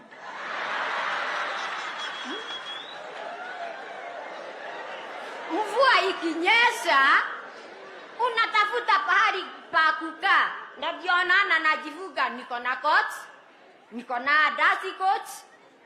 Hii ni ya kuzuia baridi mvua ikinyesha, na ati niko Kagagi market iko na mabati. Where? Hakuna. We don't have. Mvua ikinyesha, our dear lovely DP inaingia mpaka kwa chakula. Inaoza yote. I must speak the truth. Kagagi mpo. Sini ukweli naongea. Kwa hivyo kitu ya kwanza utufanyie hiyo Kagagi market. Tupomolewe. Utujenge upya hata ukiwa ndani, hata customer akikuja unamuuzia na furaha. Kunyeshewi inaanza kuonyesha customer na hepa. Juu hataki kunyeshe. Nimebaki peke yangu. Parachichi yangu na banana sintapeleka wapi? Sisi naosa. Sina tupa. Na watu waguruwe hapo ndio wanafurahia nitupe waje warokote. Saida mimi nachomeka.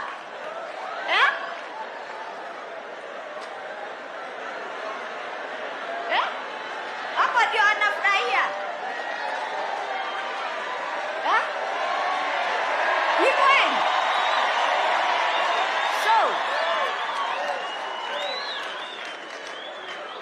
Hiyo point uangalie vizuri. Na hiyo soko ukitengeneza, wani Ulaya ndio wanajua kutengeneza parachichi peke yao. Tunawatolea hapa ati ni imported. Wanaenda huko wanatutengenezea, wanaturudishia hapa. Na sisi tulipalilia. Wanatuuzia bei kali, si ndio? Hiyo Kagagi market ukitengeneza, ujenge uipigwe plan, upatie mtu anajua plan yenyewe. Plan yenyewe. Atengeneze pahali wenye parachichi, wakitoa kwa saba, wanaleta hapo kwa soko, wananunuliwa hapo, na hawa wanapeleka airport. Hata sisi tunaweza fly tukienda airport kupeleka yetu. Si ndio? Haya, hapo nimetoka. The right point. Hawa wameajiriwa uwafikirie. Hawa ndio tunategemea waje watununulie.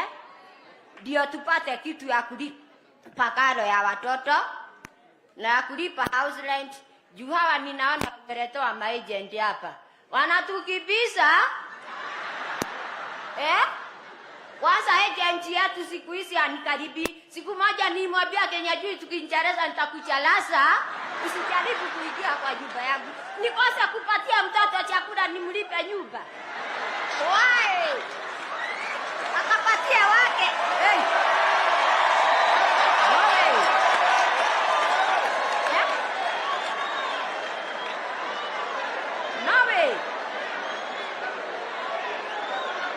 Wake akakule mayai na nyama wangu nampigia turugi. Isidwe.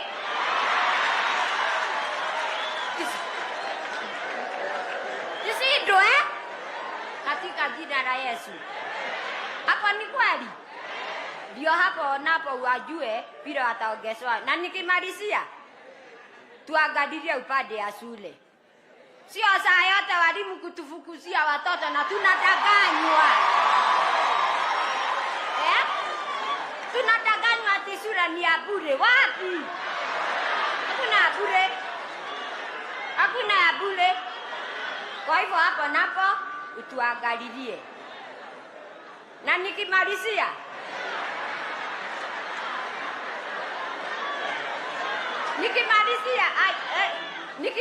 our dear lovely.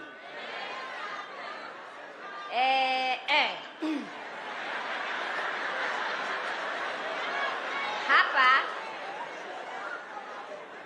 hakuna mchezo. Hakuna mchezo. Hawa wanakufuata tu wanakusimamia. Wote wananijua sicheki. Musike mkono.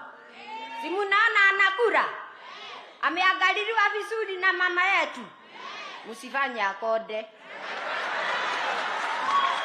Haya. Asante. Asante sana Mama Mbogwa. Yes. Umetueleza. Sorry, forgive me, sikumalizia my the last words. What I want you to promise you now. What I want to promise you now. 9th August, you will be the 50th president of Kenya.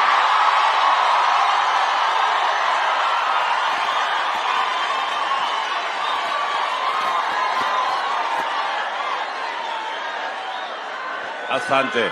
Go to the office. Asante. And sit down. Yes. About 10 years without fear. Asante. Asante sana Mama Mbogwa. Ngojea kidogo mama Umetuambia kuhusu Kangangi Market. Yes. Na mimi naamini ya kwamba kuna wafanyabiashara wengi kama wewe. Yes. Ambao wanafanya kazi yao kwa mazingira kama hiyo ya Kangangi Market. Ndio. Hata kuna wengine wengi wanatandika mali yao barabarani. Hiyo ni kweli. Mahali kuna jua, mahali kuna mvua. True.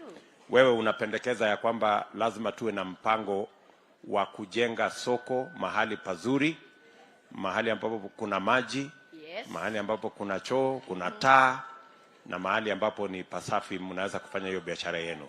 You are right because Kiambu town ni center ya Kiambu county. Yes. Yes. So na sio Kiambu peke yake.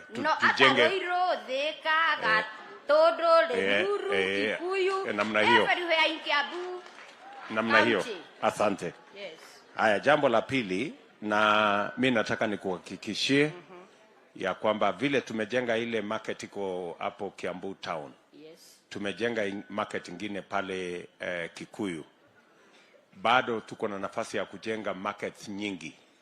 Na hapo ndipo unasema ijengwe masoko, yes, mahali pazuri ndio biashara iendelee vizuri. Yes. Jambo la pili, umesema wale wanawapatia pesa ya kuendesha hiyo biashara wanawalipisha interest ya juu Sana. So ungependa kuwe na mpango ya serikali ambayo mnaweza kupata pesa, interest ya chini, alafu ndio muweze kuendesha hiyo biashara. You are correct. So kwa maoni yako Mama Mbogwa, kwa maoni yako ungeona hii interest ya pesa ambayo mnatumia katika biashara yenu ni karibu interest ya kama interest ya ngapi kwa mwaka ndio inaweza kuwasaidia bila ya kuwafinyilia na bila ya kusumbuliwa na hawa watu wa kuwapatia pesa? Well, kwa maoni yangu badala ya hawa wanatukopesa pengine kwa wiki, kwa mwezi, wanakuja kuchota kila kitu na baki bila kitu. Watoto wanalala chini. Je, serikali tuko nayo na tunina imani tutaipata na tumejishikilia ya UDA, tunaweza itutengeneshe vile tutakuwa na sako ya serikali ati kila mtu hawezi kosa na kulipa. So muko unapendekeza ya kwamba wale wafanyabiashara wawe na sako? Yes. Na hiyo sako ipatiwe pesa ya serikali. Good. Bas, nafikiri tumekubaliana hapo. Alafu ya mwisho, ya mwisho umesema ya kwamba ili muweze kupata wateja wengi, unapendekeza ya kwamba kuwe na nafasi ya ajira, ili wale ambao wameajiriwa waweze kuja kununua bidhaa zenu. Yes. So una support program yetu ya kupanga ajira ya vijana. Very well. Kabisa Sindio? Bas, asante sana Mama Mbogwa, tumekusikia. Asante kwa mawazo yako. Na nikitoka hapa kwa jukwaa, sikilizeni kidogo. Si mnaona hata amenitorea kofia? Yes, amota than him. Sikilizeni hapa. Mosiali ne mosiali, ne agosiali leo na korwa nekioje. Tane tumu ne agosiali leo. Sindio? Vile mimi nataka kusema, our dear older brother, Hasola, niko na jodo nilibebea mama yangu, our first lady, naweza letea wewe hapo, umpeleke.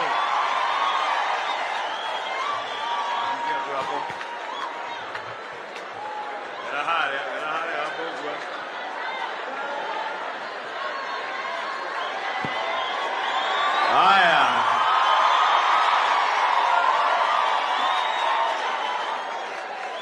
Utikehorera Mbogwa rohe.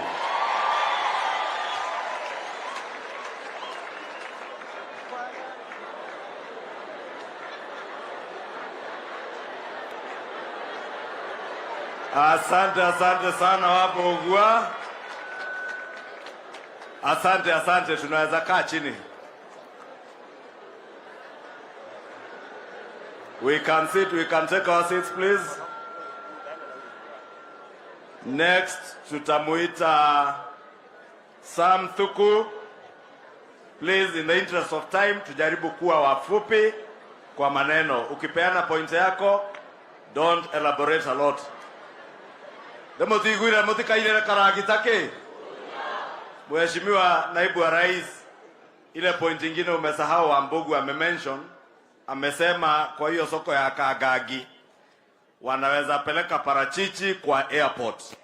Chenye alikuwa anasema floor moja uwawekee value addition, wakileta makodofea kana maguna agui ama parachichi ama avocado hapo, inafanyiwa extraction hapo, wanapeleka products kwa airport. Karibu. 3 minutes please. Asante. Hamjambo wote. Thank you so much for this opportunity.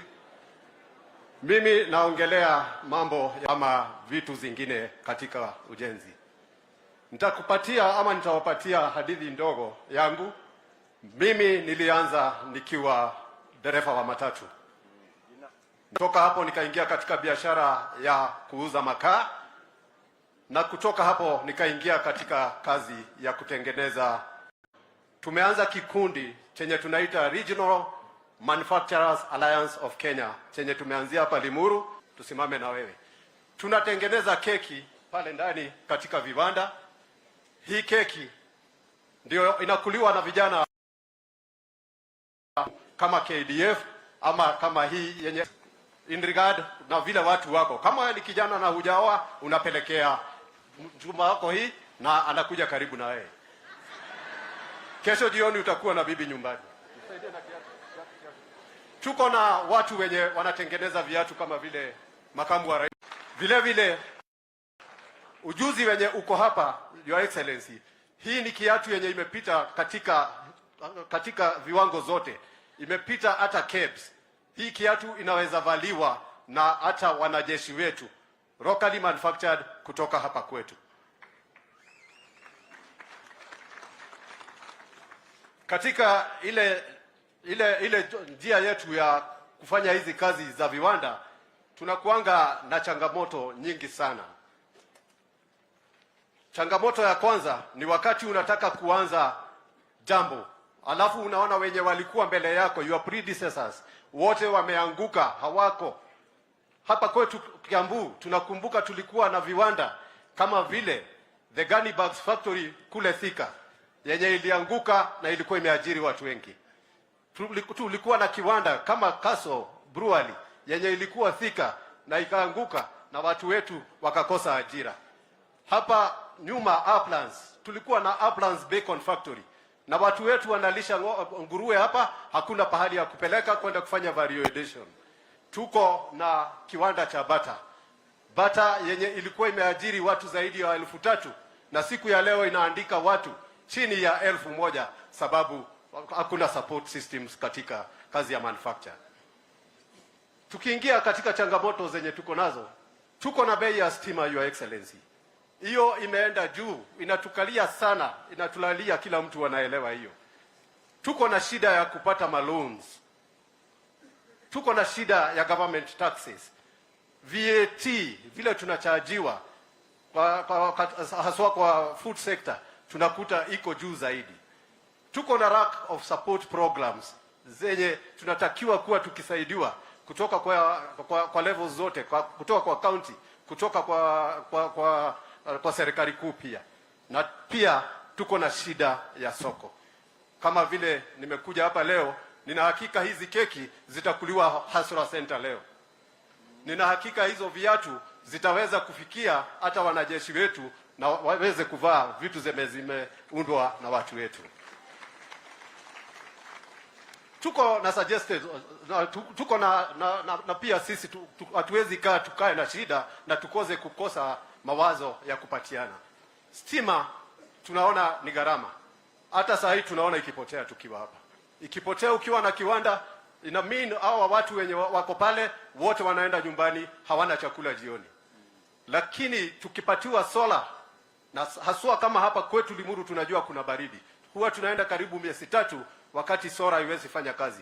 Tupatiwe subsidized prices kwa sola na pia na pia wind power tuweze kutapa. Iferere kisiaro huo kanatiguo ile zenye zitatoa tutagenerate nazo stima. Hizo kama watu wenye wanafanya mambo ya manufacture ziwe zero rated, sababu zikija unakuja kuzitumia ili uweze kusaidia raia na tuweze kukua tukiwa pamoja. Maloni nazo pia ni shida. Tukienda kutafuta maloni, unaenda kwa bank, ni lazima uwe na title deed yako. Na pia tuko na watu wenye tuko nao arms of the government kama the Kenya Industrial Estate. Ukiingia Kenya Industrial Estate kwenda kuomba loan, wanakuitisha lazima uwe na title deed. Your Excellency, if you have an existing business, wanatakiwa wakuje wa value biashara yako. Kama unapika chapati, waone unapika chapati na ile concept yenye uko nayo, wakuje wakufund against hiyo. Si lazima uwe na title deed. Hawa watu wengi, hata wengine wenye ni wachanga, wako na mawazo ya kukuza economy. Tuko na the local governments zenye tuko nazo na serikali yetu. In fact, Your Excellency, ukiuliza kama wako na database, waulize mambo ya hii kiatu, ni nani ameshona, hawamjui.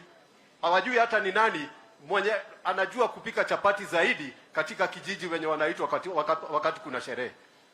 Hakuna mtu mwenye ako na database mwenye anajua pahali hawa watu wako.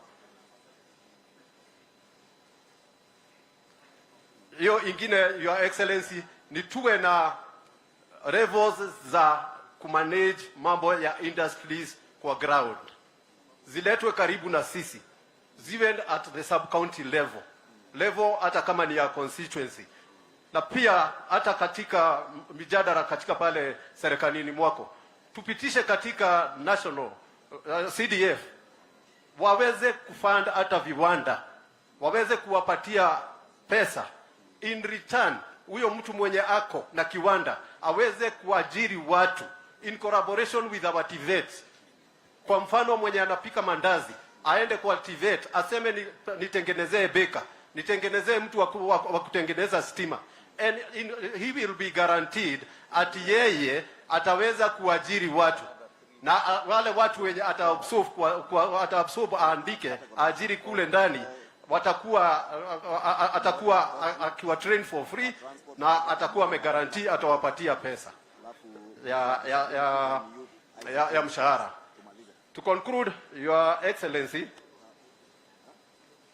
it is our duty as a community to embrace viwanda, mambo ya viwanda, na pia to support local manufacturers. Viongozi wote wenye wako na wenye wataingia katika serikali yako waweze kusupport locally manufactured products, ndio tuweze kuamuka kama region na kama Kenya zote kwa mambo ya industrialization. Thank you, Bwana Sam. Asante sana. Tumekusikia kwa makini sana. Umetueleza ya kwamba cost of electricity inasumbua manufacturers wengi, na hiyo ni jambo ambalo tumeelezwa karibu kila mkutano tumeenda. Tulielezwa the same kule Embu, tuliambiwa hiyo jambo hapa Nakuru. So ni jambo ambalo tutalishughulikia ili electricity iwe affordable na iwe reliable. Haya ndio mambo mawili umesema. Ni kweli? Kabisa. Asante. Haya, vile vile umesema access to credit kwa wale ambao wanaendesha mambo ya manufacturing ama industrialization. Kenya Industrial Estate iko na requirements mrefu na nyingi. So you want to simplify so that more and more enterprises can have access to credit. Na vile vile mumesema ya kwamba hiyo access to credit ya kufanya biashara iteremuke ikuje chini. Umesikia sisi tumesema hiyo credit itateremuka, itafika kwa kila ward, na tumesema vile mnapata pesa 120 million shillings ya CDF, kutakuwa mbali na hiyo 120 million tutakuwa na milioni ingine 200 kila constituency ambayo itaenda kwa ward ya kufanya biashara. Ile Mama Mbogo alisema kwa wale wanataka kukopa pesa ya kufanya biashara ndogo, na pia itakuwa accessible na watu kama wewe ambaye mnafanya manufacturing ya local products. Na nafikiri umetuambia, na tuna viongozi hapa wa county, umesema kila county lazima wawe na database ya wale ambao ni manufacturers, na hawa manufacturers wa county wawe beneficiaries wa kwanza. Iwe we promote local manufacture ya Kiambu by making sure we buy from those local manufacturers. Kweli? So buy Kiambu, build Kiambu. Ama unasema nini? Ndio tunasema. Na Your Excellency, kwa mambo ya TVET, vijana wetu wengi wakiingia pale wenye wanajifunza mambo ya kutengeneza madirisha, unakuta wengine hata wanajifunza mambo ya kupika mandazi ama keki, hawana fallback pahali wanarudi. sababu akimaliza anatoka kwa mlango, hana pahali ya kuenda. It's our player. Tujenge incubation programs pahali penye serikali itafanda, sababu tuko na kwa njia fupi tunaziita polytechnics.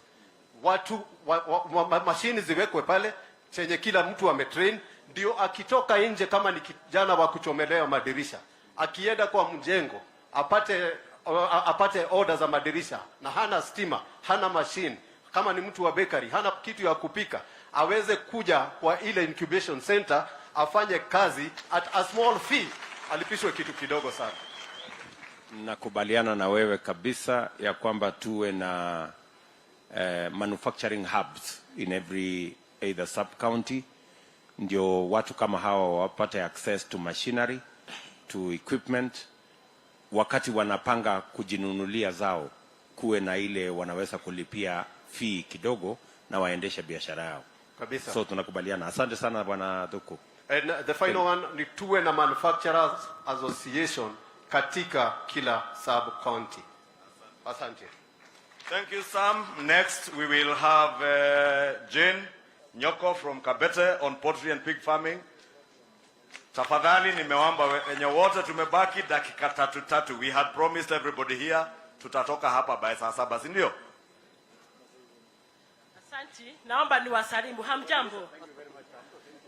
Ninawakilisha jimbo la Kabete, sub county ya Kabete kwa ukulima wa kuku na nguruwe.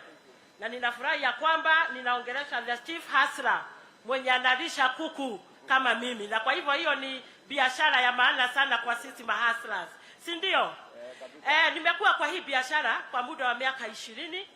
Ndio imekuwa ikinijibu kimaisha. Nimekuwa nikipeleka mayai yangu soko ya Wangige. Nilianza nikiwa na kuku 100.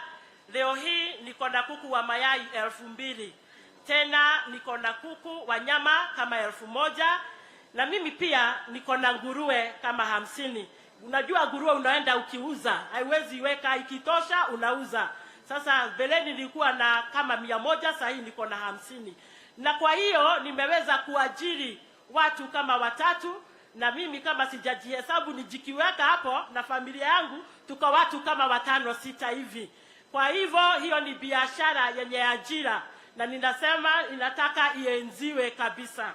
Nikikuja kwa changamoto, hata wewe mkuu uko sure, kwa sababu changamoto zenye tunapitia kama vile my sister alisema ni quality mbaya ya chakula. Unapata ya kwamba ile chakula tunapata kwa manufacturers haina ile madini inatakikana. Wanasema reason being ati raw materials wanatoa huko Uganda, zingine zinatoka Tanzania. Ndio tunajiuliza kwa nini hapa hatuwezi tengeneza ama hatuwezi inua wakulima wetu wapande hizo soya, wapande hiyo sunflower, ndio nayo bei ya chakula iende chini. Kwa nini mahindi itoke Tanzania na huko Rift Valley mahindi iko? Hata saa nyingine tunasikia inaozea huko kwa gardens. Kwa hivyo tungetaka wakulima wetu wa hizo bidhaa wainuliwe pia naye mkulima akatiwe cost yake ya kuku. Ingine ni kuku yenye tunapata ni ya kiwango ya chini sana. Unapata ile kuku unalisha saa nyingine hata ukichukua day 1 haifikishi hata day 10, unakuta labda hiyo juba yote imeaga. Kwa nini? Kwa sababu of raw genetic potentials. Tunataka hatcheries zetu ziangaliwe, tuongezewe hatcheries. Tunajiuliza sisi kama wakulima wa kuku, bona hata kuku vifaranga watolewe Uganda na tuko na uwezo hapa Kenya. Kwa hivyo tungetaka hatcheries ziangaliwe na tupatiwe officers wenye watakuwa waangalivu, ndio kabla hiyo vifaranga ifike kwa wakulima iwe imeangaliwa. Ingine ni kwa sababu ninaongea hata kuhusu nguruwe, mambo ya nguruwe. Nguruwe huwezi pata AI yake iko very costly. Ndio unaona tukifanya inbreeding. Kwa hivyo unajikuta unachukua nguruwe yako ama kwa neighbor unafanya inbreeding. Kwa hivyo tungesema hata hiyo AI ya nguruwe iwe rahisi na iwe very much affordable. Hiyo ingine ni soko ya mayai. Soko ya mayai is very competitive. Nimesema mimi uza Wangige. Na sio lazima uuze. Saa ingine umeenda Wangige unakuta mayai imetolewa tena Uganda. Sasa hivyo unalala tu hapo na mayai yako kwa sababu yao iko na bei ya chini. Kwa sababu yao manufacturing wamemanufacture chakula yao na bei ya chini. Sasa yetu inabidi ikae hivyo, unapeana tu hivyo na pesa ya kama kupeana tu. Ingine ni hiyo kwa sababu niko na haraka ni hiyo ya nguruwe, kuuza nguruwe. Market ya nguruwe. Hatuna market yenye inafaa. Unapelekea watu binafsi wenye wanachinja hiyo nguruwe wanauza kwa butcheries. Kwa hivyo inakuwa shida, hata kununuliwa ni shida. Unakuta pesa yako inawekwa mpaka ile siku huyo mkulima ataweza kuuza nyama kwa butchery ndio akulipe pesa yako. Hiyo ingine ni magonjwa. Magonjwa ya kuku na nguruwe ni mingi, hata ingine hatuielewi. Lakini siku hizi hata hatuna officers kwa ground wa kutusaidia kutupatia utaalamu wa hiyo magonjwa.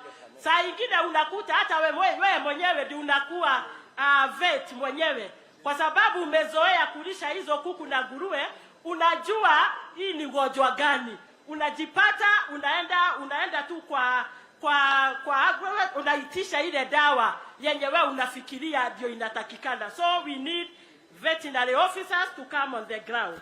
Hiyo ingine kama walikuwa nasema ni hiyo ya financial constraints. Huwezi fanya hii biashara kama hauna pesa. Kama kulisha kuku wa mayai 1,000 unatakikana kuwa na like 1 million. Kwa nini? Kununua kuku moja ni 140 shillings. Kwa hivyo kabla hata hujaipea chakula umetumua 140,000. Tena unaanza kupatia chakula for 4 months kabla itage. Na hata ingine inaendelea mpaka 5 months. Unatumia pesa mingi sana. Hata kwa nguruwe unaona hata sio lazima, saa nyingine unaona sio lazima upatie chakula kwa sababu bei yake iko juu. Unaenda kutafuta chakula kwa hoteli. So hii biashara inataka pesa mkononi. Suluhisho tunataka tukue na subsidized cost of raw materials venye watu wetu watatolewa tax. For the time being tax iondolewe ndio waweze kuimport hizo. Lakini we encourage our people to grow sunflower. Hiyo ingine tuajiriwe, the government should employ hii yetu ya Kenya Kwanza more officers watusaidia on random checkups. Ingine ni marketing, tutafutiwe marketing, hata mayai ikuwe standardized bei yake. Si kufika kwa soko unauliza mwenzako mnauza pesa ngapi leo, lakini kama wewe mwenyewe hata wewe mwenyewe hujui ni ngapi unastahili kuuza, kwa sababu lazima uende na ile market iko kwa hiyo wakati. Hiyo ingine ya mwisho nikimalizia ni tuletewe government extension officers wenye watakuwa on regular campaigns against emerging diseases, na tena wawe wakikuja kwa mashamba zetu kutusaidia kuhusu magonjwa. Financing hiyo imeongelewa sana, tupatiwe SACCOS zenye tutakuwa tukienda tunachukua pesa kama watu wa kahawa na watu wa majani chai, ndio na sisi tutakuwa tukiregeza pole. Kwa hiyo mimi asante sana. Nitamatishe tu hapo. Asante sana Mama Nyoko. Yes. So tumekusikiza kwa makini. Yes. Na I think jambo kubwa umesema ni tuwe na extension officers, yes, ili wasaidie wakulima na wafugaji wa kuku kwa mawazo na hata kusaidia kumanage ile magonjwa. Yes sir. Si namna hiyo? Yes. Na vile umesema mambo ya soko. Yes sir. Tuone vile tunaweza kubalance, hata ingawaje tuko na treaty ya East Africa. Tusikose soko ya Kenya, yes, kwa sababu imekuwa flooded na mayai ya kutoka sehemu zingine. Yes. Alafu I agree with you kwa sababu mimi pia ni mfugaji, ya kwamba cost of food ama cost of feed, yes, iko juu. Kabisa. Na nimekuambia ya kwamba mpango yetu kama Kenya Kwanza ni kupromote local local production ya raw materials. Yes. Sunflower, soya, simsim, na tumekubaliana na wakulima wa kutoka sehemu zingine ya kwamba tutawapangia soko ya wakulima ambao ni wafugaji, either wafugaji wa kuku na wafugaji wa ng'ombe, ndio wapate soko ya hiyo mazao yao, na pia sisi tupate chakula kwa bei nafuu. Yes, sir. Nafikiri ya kwamba tukishirikiana hivyo tutakuwa tutafaulu sisi wote tukiwa pamoja. I think those are the issues you have raised, Yes, and thank you very much. Thank you too. Thank you. Thank you very much. Tupigie Jane makofi. Mzee Joseph Wanganga on behalf ya sekta ya matatu, na nataka wafuatane na Rasto wala ya bodaboda dakika moja ili tuende to the next sector. We are about to finish.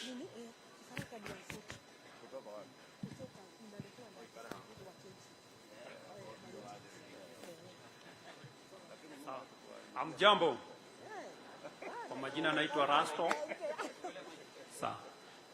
Mimi ni kijana mwenye alisoma paka no school ahead juu ya kukosa school fees. Nimelelewa na mama kule kwa samba, nilikuwa nakula kahawa ndio afanye kazi. Lakini sikufa moyo, nilijikakamua, nikaanza kuhaso, nikaanza kuanza kufuna kahawa, nikatoka kwa kahawa, nikaingia kwa soko, nikauza sukuma na baiskeli, nilikuwa naendea kilomita mingi sana. Nikangangana na sukuma, tukatoka kwa sukuma, mzee akatuletea motorbike. Motorbike saizi ndio tunatumia, which is kwa motorbike tuko na challenge mingi sana. Na ingawa sisi wana bodaboda, sisi ndio tumeinua uchumi wa hii nchi kabisa, lakini hatutambuliki. Hakuna mwenye anatutambua. So kwa motorbike tukianza na area yenye tunafanyia kazi, unakuta pale penye tunafanyia kazi hatuna mazingira mazuri. Hatunangojea customer akija umbebe, ukirudi kutoka kwenye umepeleka customer, unasimama saidi ya barabara kunyora. Juu ile area hakuna pale unaweza jisaidia. So jua, unakuta jua na mvua ni ya mtu wa bodaboda, na tutengeneza visawa, na ili hali tunalipa kanjo. Your Excellency, ukikuja saidi ya watu wa bodaboda unakuta insurance inatufinyilia. Unakata insurance bei kali, ikifika kuangalia hakuna kitu yanakuangalia, ni ya bei kali, haitusaidii. Hiyo mtatuangalilia. Kuna licenses. Kuna watu wa bodaboda wanakuja, unatoka kwa shule anaingia kwa sekta juu license iko bei kali, bado hatapata wakati wa kwenda shule. So yeye ataingia kwa sekta, achape kazi, Mungu mbele. Tukiingia kwa matibabu, wakati mtu wa boda amepata accident, unakuta familia yao wauze samba, tufanye harambee, tumtoe hospitali. Kwa nini? NHIF card hatuwezi afford, iko na bei kali, hiyo ni ya masonko. Watu wa boda ni hasara, hiyo hatuwezi afford. Tunakuja upande wa mazingira, bado tukifanya kazi, mtu wa boda ni yeye na Mungu. Ukiingia kwa sekta, kuna jamaa nguo za blue na zijui za red na zingine za blue, za yellow. Jamaa anatuharas kila wakati. Ukienda saidi kanjo ndio huyu. Ukienda saidi jamaa mwingine nguo ya blue. Serikali ya Kenya kwanza, mtatuangalia jamaa nguo ya blue sana. Wanatukalia. Ingine, Your Excellency, kuna empowerment. Mtu wa boda, hii Kenya sisi tunaonekananga kama wakora. Hakuna pale unaweza enda useme usaidiwe kaloni ama uchukue kaloni. Unaulizwa uko na title. Sasa utatoa wapi title na umetoka pale kwa mashamba, umesahasa, umefika kaboda ni kaloni. So unakuta mtu wa boda hakuna pali anaweza enda asaidike na ka soft loan hivi anunue boda. Sasa hizi tunahangaishwa na hawa watu wanaitwa watu. Unaenda pale ukiwa kijana, unachukua pikipiki, unaambiwa unawekelea 15,000, ukimaliza kulipa inakuja 260. Kwa ile process ya kulipa, ukilemewa tu kidogo, jamaa anakujia pikipiki wenyewe, na sasa hizo umelipa 180. Sasa wewe ni wewe na Mungu yako.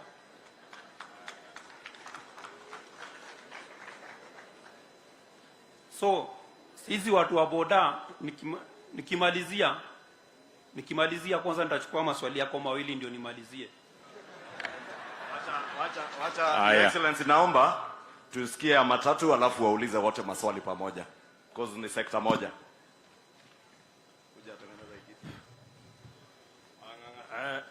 Kwa majina naitwa Joseph Wanganga Mugai, na kwa muda huu naibu wa rais ningesema asante sana kwa kuchagua Gachagua naibu wako. Gachagua namjua akiwa kijana mdogo, alikuja Limuru na nilikuwa naenda ofisi yake nikiwa mtu wa matatu chairman, tunaongea. Na wakati alitoka Limuru hakukuwa na shida ya matatu. Asante sana vile ulifanya. Ulichagua na mtu wa amani sana. Aliweka amani, alikuwa dio wa Limuru na alifanya maajabu huko na hakuwa na shida yoyote. Japo ningesema kwamba mimi ni mtu wa matatu kutoka zamani. Nikiwa mtu mdogo nimefanya miaka 42. Watu wengi hawa hawakuwa wamezaliwa. Jambo la kwanza ni kusema kwamba sisi watu wa matatu ndio tunabeba watu na mizigo yao. Na hata nyinyi mlikuja na matatu. Sisi ndio tunafanya. Na Kiambu mzima nimechaguliwa nikiwa chairman wa Kiambu mzima. Na ni asante kwa sababu hii mambo umeweka, nilikuwa natafuta vile tutaongea na wewe. Kwa sababu Kiambu mzima kuna sub county 12 na nimesimamia sub county 12, kila sub county iko na chairman wake. Kwa hivyo nimesimamia chairman 12 wamesimamia sub county 12 na nilikuwa nataka kuwalete wote kwako.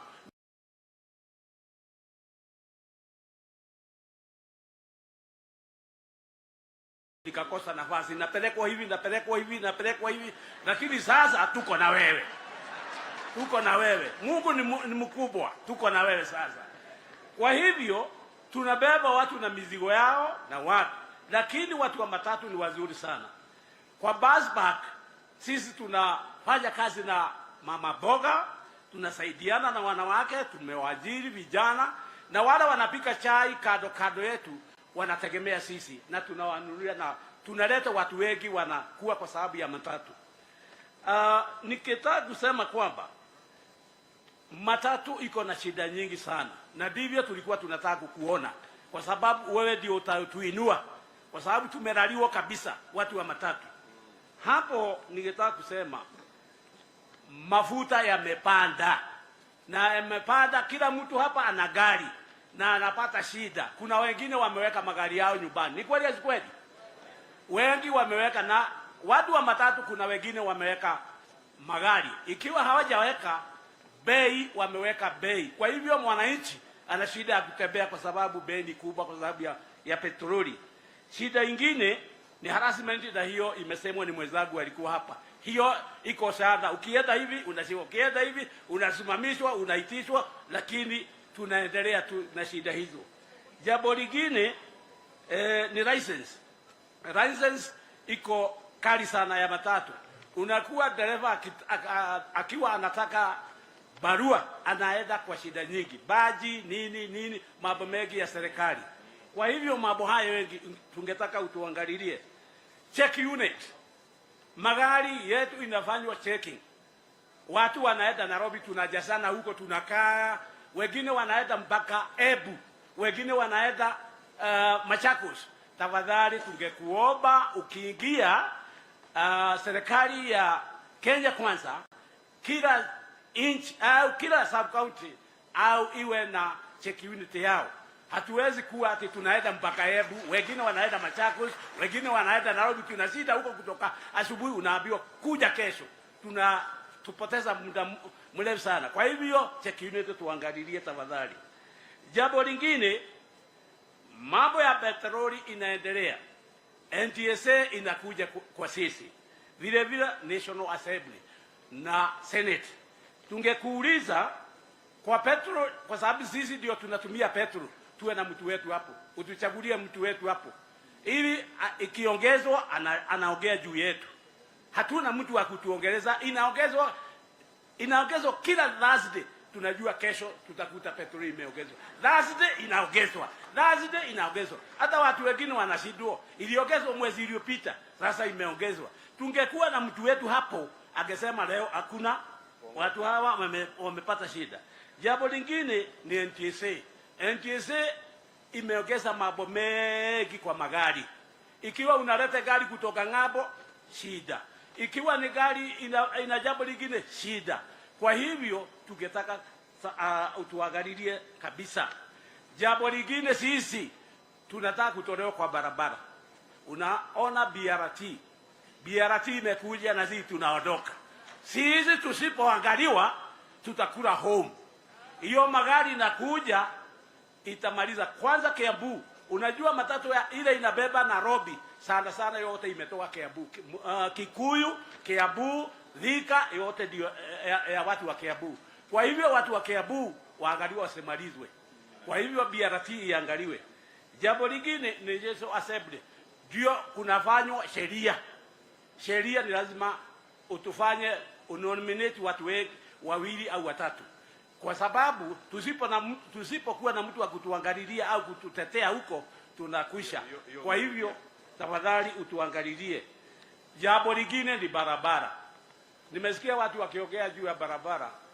Rally sub county mkubwa huko anaitwa Mungai. Wakati tunaenda kwa mkutano rally haina rami. Ile imetoka wapi? Roiro kwenda rally. Leo hakuna kupitika. Hiyo njia na mama mmoja alisema namna hiyo.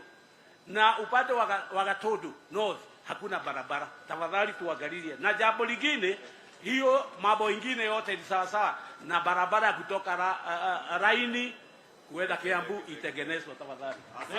Asante sana Wang'ang'a. Na mtu yetu nafikiri wote wawili wanazungumzia mambo ya insurance. Kwamba insurance iko na bei na ingekuwa vizuri tutafute namna hata kama inaweza kufanywa pool ili bei yake ipungue. Mumesema vile vile mnataka mahali pazuri pa kuendesha biashara yenu hasa watu wa bodaboda. Si namna hiyo? Mnasema mnakaa mahali hakuna facility na nafikiri ya kwamba nimeona structures county wamejenga lakini hizo expense hata sio za county. Hiyo ni ya tunashukuru waheshimiwa akina Gadoni, akina Gavana Kapogo kidogo. Yes. Kabanda ka futi ndogo tu. So mngependa a proper facility. Shade nzuri kila pahali kuwe na shade. Very good. Alafu pia mmesema loan facility.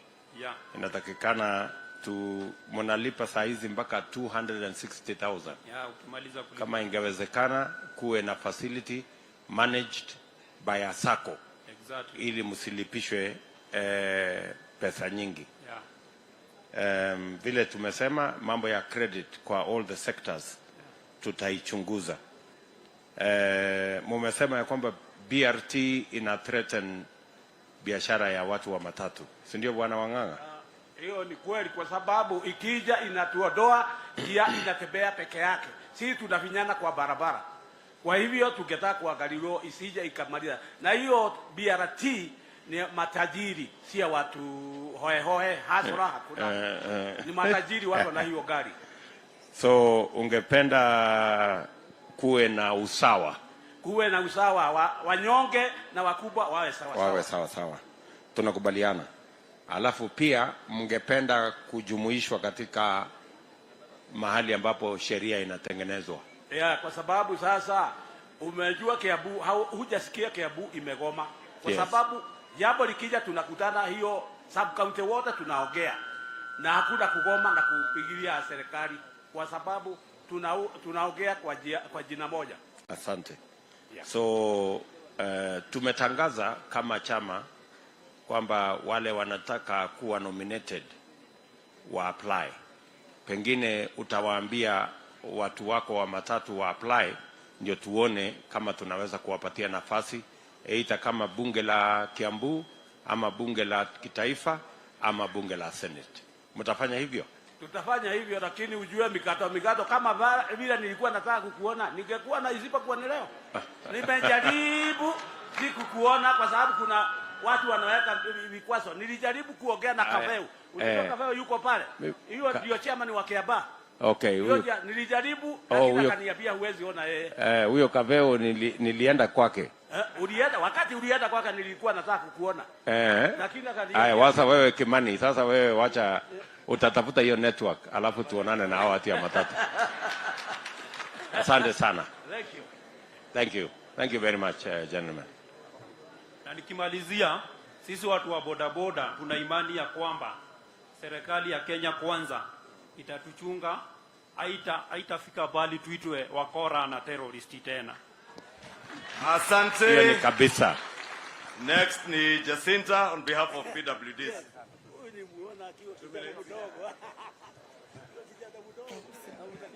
Okay. Kwa majina ni Jacinta Wamboi Bacha kutoka Thika Sub County. Nilikuwa mgombeaji wa MCA Hospital Ward. Ya kwanza ningependa kuzungumzia about challenges zenye watu ambao wanaishi na ulemavu wanapitia. Ya kwanza ni employment. Tunapokuja kuomba kazi kwa private sector, sometimes huwa wanatuangalia physical appearance, wanatujudge badala ya kuangalia makaratasi. So tungependa rais wetu wa 5 ukiingia mwezi wa 8 tarehe 9 utuangalie sana mambo ya employment. Aya sana ningependa kuongelelea mambo ya health sector. Health sector ni about NHIF ikuwe free kwa kila mtu ambaye anaishi na ulemavu, na assessment kwa each and every hospital za public ikuwe ni free, maana huwa tunalipishwa 1500 na sometimes mtu kulaze 1500 ni changamoto. Another thing ningependa kuongelelea vocational training. Hizo ni kama wenye hawashiki masomo haraka, sometimes wanaweza benefit na skills kama ushonaji wa nguo, kutengeneza viatu kama hiyo umepatiwa hapo, utengenezaji wa necklace na vikapu. So tungependa zikuwe mingi. Thika kuna moja, lakini tungependa each and every county ikuwe na vocational training ya watu ambao wanaishi na ulemavu. Kitu ambayo pia ningependa kumalizia nayo because of time ni request. Hatujai kuwa na CS ama PS ambaye anaishi na ulemavu.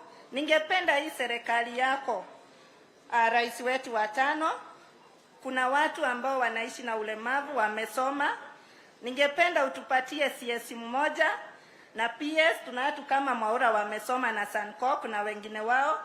So kwa niaba ya walemavu milioni 6 tunasema ni asanti. God bless you. Tunashukuru sana Wangeshi.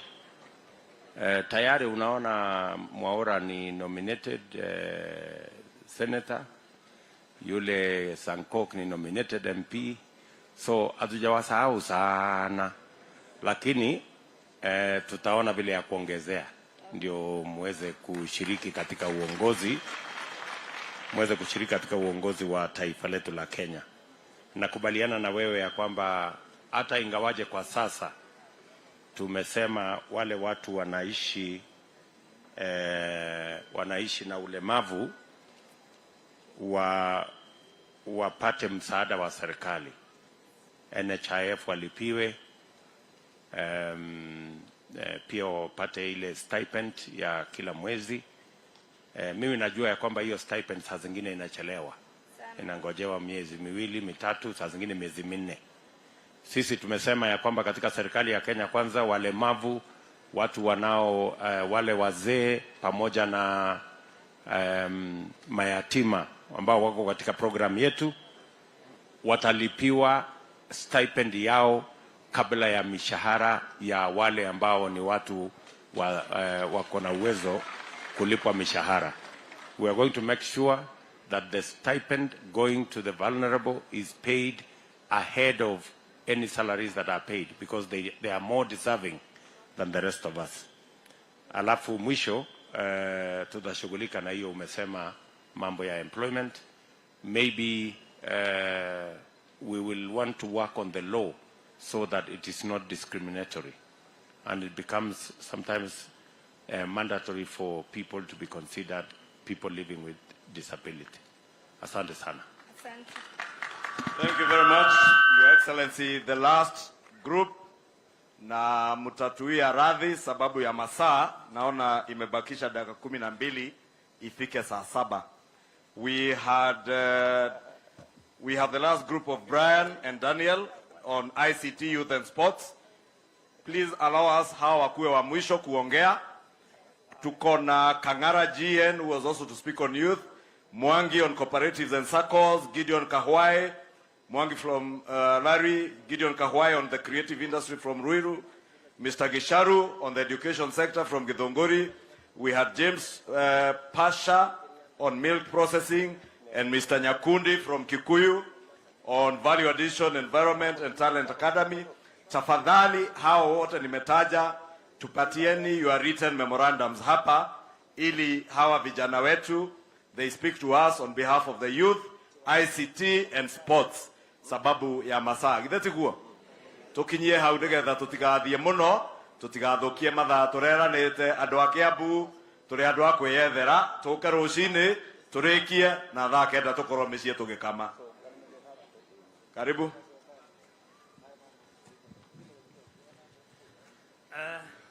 Kwa majina yangu naitwa Brian Wanene.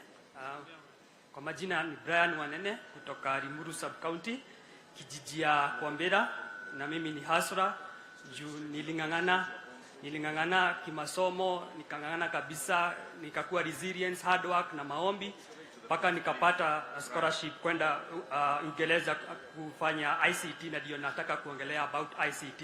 Some of the challenges zenye tuko nazo katika ICT sector ni moja on one, startups. Startups hakuna funds. Now we have young startups with brilliant ideas, but they lack mentorships, and also they lack the incubation hubs for them, like to nurture them. The other thing is on digital skills. Though tunajaribu, lakini sana tukikuja huku kwa mashinani kuna hiyo gap, hakuna watu wako na skills enough. The other thing is about internet connectivity. To get internet connectivity, we want internet connectivity because saizi ICT imeenea kabisa. Wakati wa COVID mliona venye ICT ilikuja ikabadilisha venye biashara zinafanywa na venye watu wanafanya vitu, ikiwemo e-commerce na online shoppings na hizo vitu zote. The other thing is about licensing of Microsoft. Like Microsoft systems, licensing iko very high, na unaona venye like tuko na Microsoft Center, so we can be able like to do something. And the other one I would touch is more on small medium enterprise wana lack online presence. So what I will recommend for propose to Kenya Kwanza government ni, first of all, we come up with innovation, business innovation tech hubs zenye itatuwezesha like to incubate these young startups, na tuweze like mentor, na tukuje like na tukuje na database kama venye watu walikuwa nasema, some of the problems you can solve by leveraging ICT on those, like coming up with a database, and the government will be able to know those small medium enterprises kwa mashinani in terms of even like to share the funds, access to market. Saizi tuko mtadaoni, youth hakuna employment, so saizi internet na hizo hubs inaweza tusaidia ndivyo at least to create jobs in our county. So that's all, and I believe moving forward, because I have expertise in digital innovation hubs, I spearheaded the first innovation hubs in the country hapa Limuru. I have ujuzi, so it's also my proposal nikikuwa kwa hiyo process ya kuplan na kuimplement. Asante. Thank you, Daniel.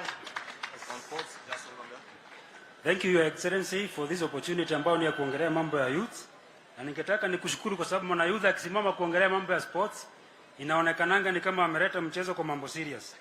Sasa hii ni kuonyesha kwamba kutupatia hii nafasi ni kuonyesha kwamba unatambua mboka ni mboka. Na nitaenda direct kwa interventions ambazo tungetaka government ichukue both county na national. Nikianza kwa mfano, wakati wa serikali ya kwanza ya Kiambu tulikuwa na uwanja mzuri sana pale Ruiru. Sasa hii umechakaa, hata timu yetu ina face relegation kwa sababu ya kukosa fare ya kusafiri mbali kwenda kuchezea mbali. Next, ningeomba serikali ya county government, vijana wako tayari kufanya kazi. Kuna kazi ya garbage collection ambayo imechukuliwa na watu ambao wamejiweza. Vijana wako pale hawana access ya kupata pesa wanunue hata gari ya kuchukua kusafisha mtaa yao ili wapate kitu kwa mfuko, at least hata kama ni games wanaenda wapate kitu. Kitu kingine, ningeomba county governments waweze kuajiri vijana based on sports talent, kwa sababu kijana akiwa na talent ya sports inaishia tu pale kwa mtaa. So tukiweza kama county governments watambue wale vijana na waweze kuwapatia kazi based on that, itasaidia sana. Hilo lingine ni kwamba wakati wa serikali ambao ni hiyo pia ya kwanza, kulikuwa na kitu inaitwa Super Cup ambayo ilikuwa inaongozwa na Mheshimiwa Karongo Wathang'wa. Hiyo Super Cup saa hii kama ingeweza kuja kwa kila county na itwa Hustlers Tournament ama Hustlers Cup, italeta vijana pamoja na wataweza kukaa kushare ideas. Kitu kingine ni kwamba wale watu ambao wanawekwa katika maofisi za sports ni watu ambao hawaelewi mambo ya sports, wengine wao semi wote. So ni vizuri wale vijana wa mtaa wanaelewa shida ya sports wawekwe pale. Sports sio mchezo tu ati kwamba inakuja kwa risk mwisho kabisa. Sports ni kazi kama ile ingine, kwa sababu imekuwa na vijana ambao wameweza kucheza kitaifa na kimataifa wakitoka pale chini, lakini sasa ni ngumu kwa sababu ya facilities. Facilities ni shida, na tunashukuru Your Excellency kwa sababu ya Kirigiti Stadium which is almost complete. Hiyo hata kama imekuja kama imechelewa ni mzuri kwa sababu at least itasaidia kidogo, but tuangaliliwe zingine. Kuna estates, county governments, kuna estates zina come up, kuna estates zinakuja zinajengwa estate acres and acres of manyumba, huko ndani hakuna mahali imetengwa ya sports. Na ndio maana unaona mtu akifika miaka kuanzia 30 amekuwa mwingi mpaka unaona tukiambiwa mambo ni kuflatten curve, unaona hiyo maneno inaleta shida. Hakuna mahali anaenda kufanya mazoezi, aliacha tu mazoezi wakati muda iliisha, na hakuna facilities. So tungeomba tuangalie pande ya facilities na hizo interventions zingine. Kwa sababu ya muda, wacha niachie hapo. Na nimeshukuru kwa wakati. Asante sana. Thank you my good gentlemen. Ningependa kuwauliza tu maswali mawili.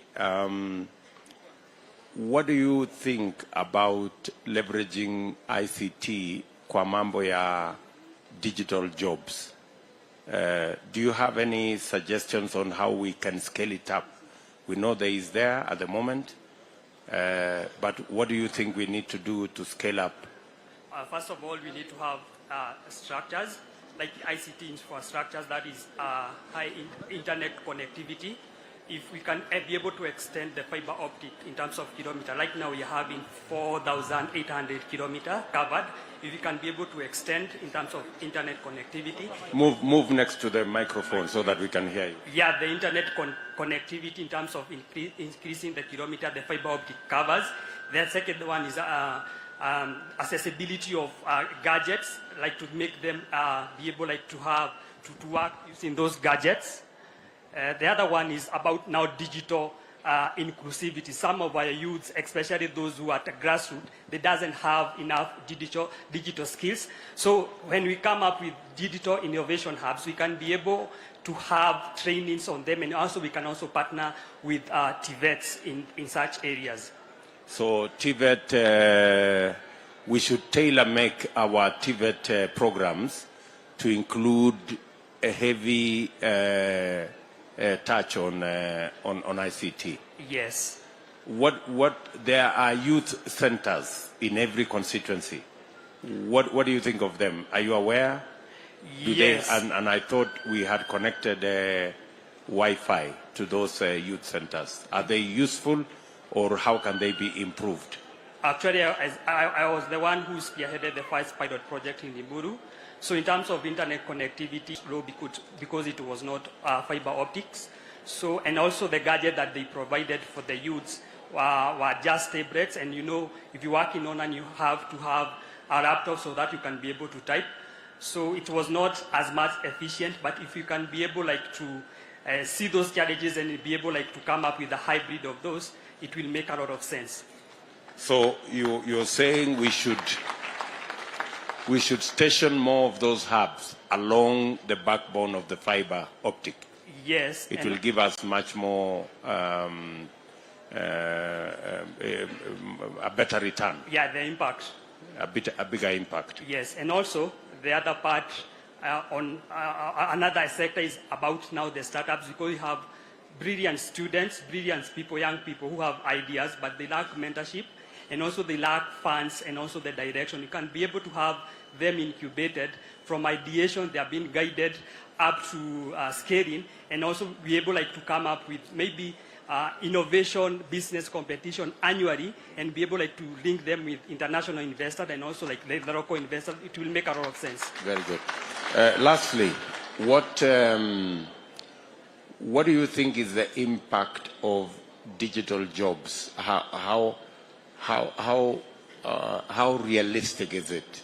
And on average, what do you think the people working on that space, how much money do they make? Do you have any idea? Yes, it's a good job actually, because most of the graduates who are disappointed because they don't have jobs, they have gone to working online. And if you are resilient enough and you work hard, approximately you can earn even 500 per day. That is like the minimum, because I worked online when I was at campus, and I could I was doing academic lighting, and one page I was being paid 200 Kenyan shillings, and per day you could even do like five pages on research and more. Okay. Yes. So what do you think we should do to scale up those online jobs?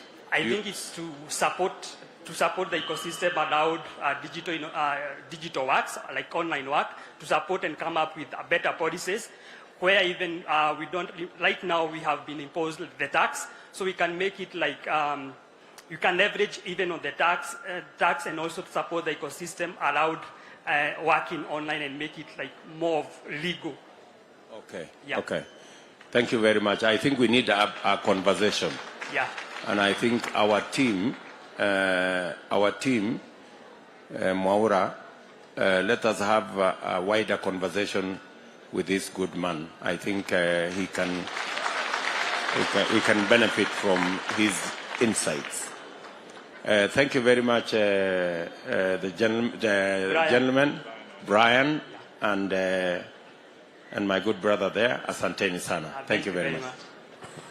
Asante sana, tuwapigie makofi.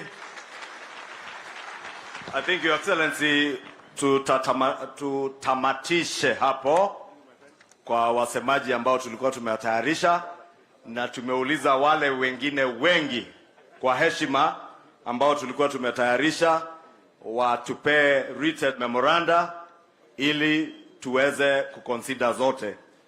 Your Excellency, the Deputy President, tumesikia Kiambu tuko na resource ya kutosha, especially human resource and the expertise and skills that we have right from our young people, our sports and youth and ICT, to Benson na ukulima. Na najua sisi wote pia tumesoma kitu leo. Najua mimi na Mheshimiwa Gachagua leo ndio tumejua magunagui kana makorofea inaitwa parachichi. Gachagua kwao wanaita makodofea, guito na kwa tumetaka magunagui. Leo tumejua na Kiswahili inaitwa parachichi, na Moses Kuria na Kabogo wamejua kutoka kwa Rasto kunyora ni nini. Kana Kuria ni uko wewe, leo dogo shoka Google ya ugaga. Kagua unasema kunyora, sio hiyo ingine unasemanga. None araho no kirele utodo. Kwa heshima, sababu ya masaa, nitauliza kwa heshima wale aspirants wetu wote wa Kenya Kwanza, wa UDA, tuweze kusimama juu, wa MCA aspirants from all our 60 wards. UDA aspirants tusimame. Tafadhali tuwapigie makofi, hao ni wa UDA. From all our 60 wards, please take your seats. Wale wa chama cha kazi, kama kunao, ndio hao wapigie makofi. Kuna wale wa chama cha Tujibebe, wasimame. Wa MC aspirants, tuwapigie makofi. Wa ANC, kama kunae. Ford Kenya, tuwapigie makofi. Asante, hao ndio MCA aspirants wetu wote. Kwa heshima pia niombe wale ambao ni aspirants wa viti za ubunge za Kiambu, wa Kenya Kwanza wote pia tuweze kuinuka. Labda mnaweza kuja hapa tutaje jina tu ili watu wawaone. Jina peke yake sio hotuba. Leo ilikuwa ni siku ya kusikiza. Na githe tutiathikiriria ndo aria tukita guthikiriria. Leo nao tumenyerete kwaria omothe tuthikiririe jina tu na constituency yako. Mimi naitwa Mashua Waidaka kutoka Kiambu Town constituency.